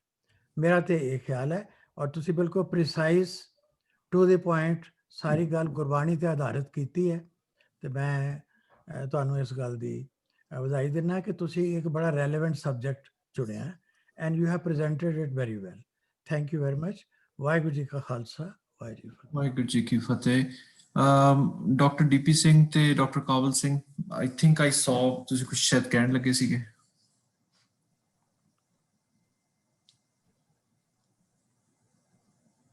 डॉक्टर काला सिंह जी ने बहुत अच्छा किया और भट्टी साहब ने भी जो विचार प्रगट किए हैं मैं पूरी तरह सहमत हाँ और आई अप्रीशिएट कि उन्होंने इन्ने अच्छे ढंग दे नाल इस बहुत ही महत्वपूर्ण मुद्दे दे उत्ते गल कीती है। इत्थे मैं एक जानकारी ऐड करनी चाहांगा कि दो गल्लां ने। पहली गल ते 12 माह दी इंटरप्रिटेशन जो डॉक्टर काला सिंह जी ने दी है ਇਹ ਹੀ ਸਹੀ ਇੰਟਰਪ੍ਰੀਟੇਸ਼ਨ ਹੈ ਤੇ ਇਸੇ ਤਰ੍ਹਾਂ ਦਾ ਸੰਬੰਧ ਚ ਮੇਰਾ ਆਰਟੀਕਲ ਅਕਤੂਬਰ ਦੇ ਮਹੀਨੇ ਇਸੇ ਸਾਲ ਦਾ ਸਿੱਖ ਰਿਵਿਊ ਕਲਕੱਤਾ ਤੋਂ ਛਪਦਾ ਹੈ, ਬੜਾ ਰਿਨੋਨਡ ਜਰਨਲ ਹੈ। ਮੈਂ ਡਾਕਟਰ ਕਾਲਾ ਸਿੰਘ ਜੀ ਨੂੰ ਵੀ ਔਰ ਡਾਕਟਰ ਆਰ ਬੀ ਸਿੰਘ ਰਾਜਾ ਬਲਰਾਜ ਸਿੰਘ ਉਹਨਾਂ ਨੂੰ ਵੀ ਭੇਜਿਆ ਹੈ through the email. You can read it and enjoy it. And another thing, Dr. Raja Balraj Singh ji was saying ਕਿ ਭਾਈ ਹਰਬੰਸ ਲਾਲ ਜੀ ਨੂੰ ਵੀ ਇਸ ਫੋਰਮ ਦੇ ਉੱਤੇ ਦੁਬਾਰਾ ਲਿਆਂਦਾ ਜਾਏ ਤਾਂ ਉਹਨਾਂ ਦੀ ਰੀਸੈਂਟ ਜਿਹੜੀ ਇੰਟਰਵਿਊ ਮੈਂ ਕੀਤੀ ਹੈ ਉਹ ਵੀ ਸਿੱਖ ਬੁਲੇਟਿਨ ਜੋ USA ਤੋਂ ਛਪ ਰਿਹਾ ਹੈ ਇਸੇ ਮਹੀਨੇ ਦੇ ਇਸ਼ੂ ਦੇ ਵਿੱਚ ਉਹ ਇੰਟਰਵਿਊ ਆਈ ਹੈ ਔਰ ਉਹ ਵੀ ਮੈਂ ਸ਼ੇਅਰ ਕੀਤੀ ਤੁਹਾਡੇ ਦੋਨਾਂ ਦੇ ਨਾਲ। And if you like you can share it with others whosoever wants to read it or want to know about it. So बहुत अच्छा है जी, थैंक यू। और डॉक्टर काला सिंह जी सदा ही बहुत अच्छे टॉपिक्स लेके आते हैं और सानू सब नू ज्ञान बख्शते हैं। बहुत बहुत धन्यवाद। ਡਾਕਟਰ ਸਿੰਘ ਤੁਸੀਂ ਕੁਝ ਕਹਿਣ ਲੱਗੇ ਸੀ ਜੀ? ਹਾਂਜੀ, ਵਾਹਿਗੁਰੂ ਜੀ ਕਾ ਖਾਲਸਾ, ਵਾਹਿਗੁਰੂ ਜੀ ਕੀ ਵਾਹਿਗੁਰੂ ਫਤਿਹ ਜੀ ਜੀ। ਕੀ ਫਤਿਹ। ਪਹਿਲਾਂ ਤੇ ਡਾਕਟਰ ਕਾਲਾ ਸਿੰਘ ਨੂੰ ਬਹੁਤ-ਬਹੁਤ ਵਧਾਈ ਕਿ ਇੰਨੇ ਸੋਹਣੇ ਤਰੀਕੇ ਨਾਲ ਜਿਵੇਂ ਅੱਗੇ ਵੀ ਦੱਸਦੇ ਰਹੇ ਨੇ ਇਸ ਟਾਪਿਕ ਨੂੰ ਡੀਲ ਕੀਤਾ। ਮੈਂ 110 ਜਾਂ 200% ਐਗਰੀ ਕਰਦਾ ਜੋ ਵੀ ਇੰਟਰਪ੍ਰੀਟੇਸ਼ਨ ਇਹਨਾਂ ਨੇ ਦਿੱਤੀ ਆ। ਫਿਰ ਸੀਨੀਅਰ ਭੱਟੀ ਸਾਹਿਬ ਨੇ ਵੀ ਆਪਣੇ ਬਹੁਤ ਸੋਹਣੇ ਵਿਚਾਰ ਐਡ ਕੀਤੇ ਨੇ। ਪਰ ਪ੍ਰੋਬਲਮ ਜਿਹੜੀ ਇਹ ਹੈ ਕਿ ਅਸੀਂ ਅਜੇ ਵੀ ਡਾਕਟਰ ਕਾਲਾ ਸਿੰਘ ਨੇ ਪਹਿਲਾਂ ਕਿਹਾ ਜੀ ਪਖੰਡ ਬ੍ਰਾਹਮਣ ਕਰਦੇ ਸੀ, ਬ੍ਰਾਹਮਣ ਹੀ ਨਹੀਂ ਕਰਦੇ, ਪਖੰਡ ਅਸੀਂ ਵੀ ਕਰਦੇ ਹਾਂ ਜਾਂ ਸਿੱਖਾਂ ਦੇ ਵਿੱਚ ਵੀ ਪ੍ਰਚਲਿਤ ਨੇ। ਜਿਹੜੀ ਪ੍ਰਚਲਿਤ ਪ੍ਰਣਾਲੀ ਆ ਆਮ ਕਰਕੇ ਜੇ ਤੁਸੀਂ ਪਿੰਡਾਂ ਦੇ ਵਿੱਚ ਆਮ ਜਾਓ ਤੇ ਉੱਥੇ ਜਾਂ ਤਾਂ ਮਹੀਨੇ ਵਾਲੇ ਦਿਨ ਗੁਰਦੁਆਰਾ ਸਾਹਿਬ ਉੱਥੇ ਪ੍ਰੋਗਰਾਮ ਹੁੰਦੇ ਆ ਜਾਂ ਫਿਰ ਸ਼ਾਇਦ ਮੱਸਿਆ ਤੇ ਕਰ ਲੈਂਦੇ ਆ, ਪੂਰਨਮਾਸੀ ਨੂੰ ਵੀ ਕਰ ਲੈਂਦੇ ਆ। ਅੱਗੋਂ ਪਿੱਛੋਂ ਕੋਈ ਜਿਵੇਂ ਹੁਣ ਇੱਥੇ ਆਪਾਂ ਵੈਸਟਰਨ ਕੰਟਰੀ ਦੇ ਵਿੱਚ ਠੀਕ ਹੈ ਕਿ ਨਾ ਵੀਕਐਂਡ 'ਚ ਕਰ ਲੈਂਦੇ ਆ, ਉਹਦਾ ਲੌਜੀਕਲ ਰੀਜ਼ਨ ਆ ਕਿ ਉਦੋਂ ਛੁੱਟੀ ਹੁੰਦੀ, ਸਾਰਿਆਂ ਨੂੰ ਇਕੱਠੇ ਹੋ ਜਾਂਦੇ ਆ। ਲੇਕਿਨ ਉੱਥੇ ਉਦੋਂ ਹੀ ਹੁੰਦੇ ਆ ਜਿਵੇਂ ਮੱਸਿਆ ਦਾ ਆ। ਹੁਣ ਪੰਜਾਬ ਦੇ ਵਿੱਚ ਕਿਸੇ ਨਾਲ ਗੱਲ ਕਰੋ ਜੀ ਮੱਸਿਆ ਦੇਖਣੀ ਆ ਤੇ ਤੁਸੀਂ ਤਰਨਤਾਰਨ ਜਾਓ, ਮਾਘੀ ਜਿਹੜੀ ਆ ਉਹ ਤੁਸੀਂ ਮੁਕਤਸਰ ਸਾਹਿਬ ਜਾਓ। ਤੇ ਇਹ ਚੀਜ਼ਾਂ ਬੜੀਆਂ ਕਾਮਨ ਨੇ। ਤੇ ਇਹਦੇ ਵਿੱਚ ਜਿਹੜੀ ਸਾਡੀ ਲੀਡਿੰਗ ਬਾਡੀ ਆ ਜਿਵੇਂ SGPC ਜਾਂ ਜੋ ਵੀ ਨੇ, ਇਵਨ ਅਕਾਲ ਤਖਤ ਤੋਂ ਵੀ ਇਹਨਾਂ ਬਾਰੇ ਕੁਛ ਐਫਰਟਸ ਸਗੋਂ ਇਹਨਾਂ ਨੂੰ ਪ੍ਰਮੋਟ ਕੀਤਾ ਜਾਂਦਾ ਹੈ ਕਿਉਂਕਿ ਉੱਥੇ ਲੀਡਰ ਵੀ ਚਲੇ ਜਾਂਦੇ ਨੇ ਇਹਨਾਂ ਜਗ੍ਹਾ ਤੇ। ਜਿਵੇਂ ਮਾਘੀ ਤੇ ਸਾਰੇ ਪੰਜਾਬ ਦੀ ਲੀਡਰਸ਼ਿਪ ਉੱਥੇ ਇਕੱਠੀ ਹੋ ਜਾਂਦੀ ਹੈ, ਅਕਾਲੀਆਂ ਦੀ ਵੀ ਹੁੰਦੀ ਹੈ, ਸਭ ਤੋਂ ਅੱਗੇ ਹੁੰਦੇ ਨੇ। ਤੇ ਦੂਸਰੀ ਜਿਹੜੀ ਸਮਾਗਮ ਮਨਾਉਣ ਦਾ ਜਿਹੜਾ ਹੈ ਕਿ ਮਤਲਬ ਮਨਾਉਂਦੇ ਹੈ ਹਾਂ ਵਾਲੀ ਜਗ੍ਹਾ ਤੇ, ਲੇਕਿਨ ਉਹਦਾ ਮਤਲਬ ਕੋਈ ਬਹੁਤ ਘੱਟ ਸਮਝਾਇਆ ਜਾਂਦਾ। ਇਹ ਹੁਣ ਕੋਈ ਮੇਰੇ ਨਾਲ ਐਗਰੀ ਕਰੇ ਜਾਂ ਨਾ, ਉਹ ਇਟਸ ਮਾਈ ਪਰਸਨਲ ਓਪੀਨੀਅਨ ਕਿ ਅਸੀਂ ਮਨਾਉਣ ਤੇ ਬਹੁਤ ਜ਼ੋਰ ਹੁੰਦਾ ਹੈ, ਬੜਾ ਜੋਸ਼ ਹੁੰਦਾ ਹੈ, ਗੱਲ ਕੱਲਾ ਹੀ ਇਕੱਠੇ ਹੁੰਦੇ ਆ, ਬੁਲਾਰੇ ਵੀ ਆਉਣਗੇ, ਲੇਕਿਨ ਸਮਝਾਉਣ ਤੇ ਫਿਰ ਉਹ ਥੋੜਾ ਬੜਾ ਕੋਈ ਕਿਤੇ 2-4 ਮਿੰਟ ਲਾ ਕੇ ਤੇ ਉਹ ਐਵੇਂ ਉਹ ਉਤੋਂ ਜਿਵੇਂ ਮਿੱਟੀ ਦੀ ਮਤਲਬ ਕੋਈ ਖਾਸ ਜ਼ੋਰ ਨਹੀਂ ਕਰਦੇ। ਤੇ ਗੁੰਮਰਾਹ ਤੇ ਅਸੀਂ ਵੀ ਕਰਦੇ ਹਾਂ। ਅੱਜ ਸਾਡੀ ਜਿੰਨੀਆਂ ਆਰਗੇਨਾਈਜੇਸ਼ਨ ਨੇ, ਜਿੰਨੇ ਮੇਜਰ ਸਾਡੇ ਲੀਡਿੰਗ ਨੇ, ਉਹ ਵੀ ਗੁੰਮਰਾਹ ਉਸੇ ਤਰ੍ਹਾਂ ਹੀ ਕਰਦੇ ਨੇ ਜਿਵੇਂ ਕਿ ਬ੍ਰਾਹਮਣ ਕਰਦੇ ਸਗੋਂ ਕਈ ਵਾਰ ਹੁਣ ਦੇਖਿਆ ਸ਼ਾਇਦ ਉਹਨਾਂ ਨਾਲ ਵੀ ਅਸੀਂ। ਸੋ ਮੈਂ ਜਿਵੇਂ ਪਹਿਲਾਂ ਕਿਹਾ ਜੀ ਫੁੱਲੀ ਐਗਰੀ ਕਰਦਾ, ਲੇਕਿਨ ਸਾਡਾ ਜਿਹੜਾ ਸਿਸਟਮ ਆ ਇਹਨੂੰ ਚੇਂਜ ਕਰਨ ਦਾ ਕੋਈ ਅਜੇ ਤੱਕ ਮੇਰੇ ਸਮਝ ਤੇ ਬਹੁਤ ਘੱਟ ਆਇਆ। ਜੇ ਕਿਸੇ ਕੋਲ ਇੰਨਾ ਕੁ ਗਿਆਨ ਹੋਵੇ ਤੇ ਠੀਕ ਆ। ਪ੍ਰੋਫੈਸਰ ਮਨਿੰਦਰ ਸਿੰਘ ਹੋਰਾਂ ਨੇ ਜਿਹੜੀ ਕਹੀ ਜੀ ਉਹ ਗੱਲ ਮਨਾਉਣੇ ਚਾਹੀਦੇ ਨੇ ਜਿਵੇਂ ਆ ਕਿ ਤੁਸੀਂ ਜੇ, ਲੇਕਿਨ ਉਹਦਾ ਜੇ ਮੇਨ ਮਕਸਦ ਜਿਹੜਾ ਸਮਝਾਉਣ ਵੱਲ ਹੋਵੇ, ਲੇਕਿਨ ਅਸੀਂ ਮਨਾਉਣ ਵੱਲ ਤੇ ਆ ਕੇ ਖੜੇ ਹੋ ਜਾਂਦੇ ਹਾਂ ਤੇ ਉਦੋਂ ਅੱਗੇ ਬਹੁਤ ਘੱਟ ਜਾਂਦੇ ਹਾਂ। ਧੰਨਵਾਦ ਜੀ। ਸੌਰੀ ਜੇ ਕਿਸੇ ਨੂੰ ਕੋਈ ਗਲਤ ਗੱਲ ਮੇਰੇ ਵੱਲੋਂ ਕਹੀ ਗਈ ਹੋਵੇ। ਵਾਹਿਗੁਰੂ ਜੀ ਕਾ ਖਾਲਸਾ ਵਾਹਿਗੁਰੂ ਜੀ ਕੀ ਫਤਿਹ। ਵਾਹਿਗੁਰੂ ਜੀ ਕਾ ਖਾਲਸਾ ਵਾਹਿਗੁਰੂ ਜੀ ਕੀ ਫਤਿਹ। ਜਸਵੰਤ ਸਿੰਘ ਸੇਖੋਂ ਅੰਕਲ, ਤੁਸੀਂ ਕੁਝ ਕਹਿਣ ਲੱਗੇ ਸੀਗੇ? ਹਾਂਜੀ। ਪਹਿਲਾਂ ਤਾਂ ਸਭ ਤੋਂ ਮੈਂ ਸਾਰੇ ਵਿਦਵਾਨਾਂ ਦਾ ਧੰਨਵਾਦ ਕਰਦਾ ਜੀ, ਖਾਸ ਕਰਕੇ ਪ੍ਰੋਫੈਸਰ ਮਨਿੰਦਰ ਸਿੰਘ ਤੇ ਡਾਕਟਰ ਕਾਲਾ ਸਿੰਘ ਦਾ, ਕਿਉਂਕਿ ਤੁਹਾਨੂੰ ਪਤਾ ਮੇਰਾ ਸ਼ੌਕ ਵਿਸ਼ਰੀ ਆ। ਇਹ ਜਿਹੜੇ ਨੇ, ਮੈਂ ਜਦੋਂ ਪਿਛਲੀ ਵਾਰੀ ਮੈਂ ਦੱਸਿਆ ਪੋਹ ਦੇ ਮਹੀਨੇ ਬਾਰੇ ਪ੍ਰੋਫੈਸਰ ਸਾਹਿਬ ਨੇ, ਮੈਂ ਆਪਣੇ ਮਨ 'ਚ ਉੱਥੇ ਹੀ ਸੋਚਿਆ ਵੀ ਮੈਂ ਵੀ ਇਹ ਛੰਦ ਲਿਖੂੰਗਾ। ਮੈਂ ਇਹਨੂੰ ਪੜ੍ਹਨ ਲੱਗਿਆ ਤਾਂ ਉੱਥੇ ਵਾਕਈ ਇਹੀ ਗੱਲ ਲਿਖੀ ਹੋਈ ਸੀ ਕਿ ਸ਼੍ਰੀ ਗੁਰੂ ਨਾਨਕ ਦੇਵ ਜੀ ਨੇ ਇੱਕ ਨਵਾਂ ਜੀਵਨ ਦੇਣ ਵਾਸਤੇ ਲੋਕਾਂ ਨੂੰ ਵਾਰਤਕ ਨਾਲੋਂ ਉਹ ਕਵਿਤਾ 'ਚ ਚੰਗਾ ਸਮਝਦੇ ਸੀ, ਉਹਨੂੰ ਇੰਟਰਸਟ ਨਾਲ ਸੁਣਦੇ ਸੀਗੇ। ਇਸ ਕਰਕੇ ਉਹਨੇ ਛੰਦਾਂ 'ਚ ਲਿਖਿਆ ਇਹਨਾਂ ਨੂੰ, ਜਿਹੜਾ ਤੁਖਾਰੀ ਰਾਗ 'ਚ ਲਿਖਿਆ ਇਹ ਛੰਦ ਹੈ ਇੱਕ, ਜਿਹੜੀ ਉਹਨਾਂ ਨੇ 12ਵਾਂ ਲਿਖਿਆ, ਤੇ 5ਵੇਂ ਪਾਤਸ਼ਾਹ ਨੇ ਵੀ ਜਿਹੜਾ ਮਾਝ ਰਾਗ 'ਚ ਲਿਖਿਆ ਉਹਨਾਂ ਨੇ ਵੀ ਛੰਦ ਜੀ ਲਿਖਿਆ। ਤੇ ਉਹਦੇ 'ਚ ਧੰਨਵਾਦ ਮੇਰਾ ਬਹੁਤ ਕੋਟ ਫੇਰ ਕਰਦਾ, ਕਿਉਂਕਿ ਮੈਂ ਉਹਦੇ ਮਹੀਨੇ ਬਾਰੇ ਤਾਂ ਲਿਖ ਲਿਆ ਜੀ, ਕਵਿਤਾ ਕਵਿਤ ਛੰਦ। ਜੇ ਕਹੋ ਤਾਂ 1 ਸਕਿੰਟ 'ਚ ਸਾਂਝੀ ਕਰ ਦਿੰਦਾ। ਹਾਂਜੀ ਹਾਂਜੀ, ਬਿਲਕੁਲ, ਪਲੀਜ਼।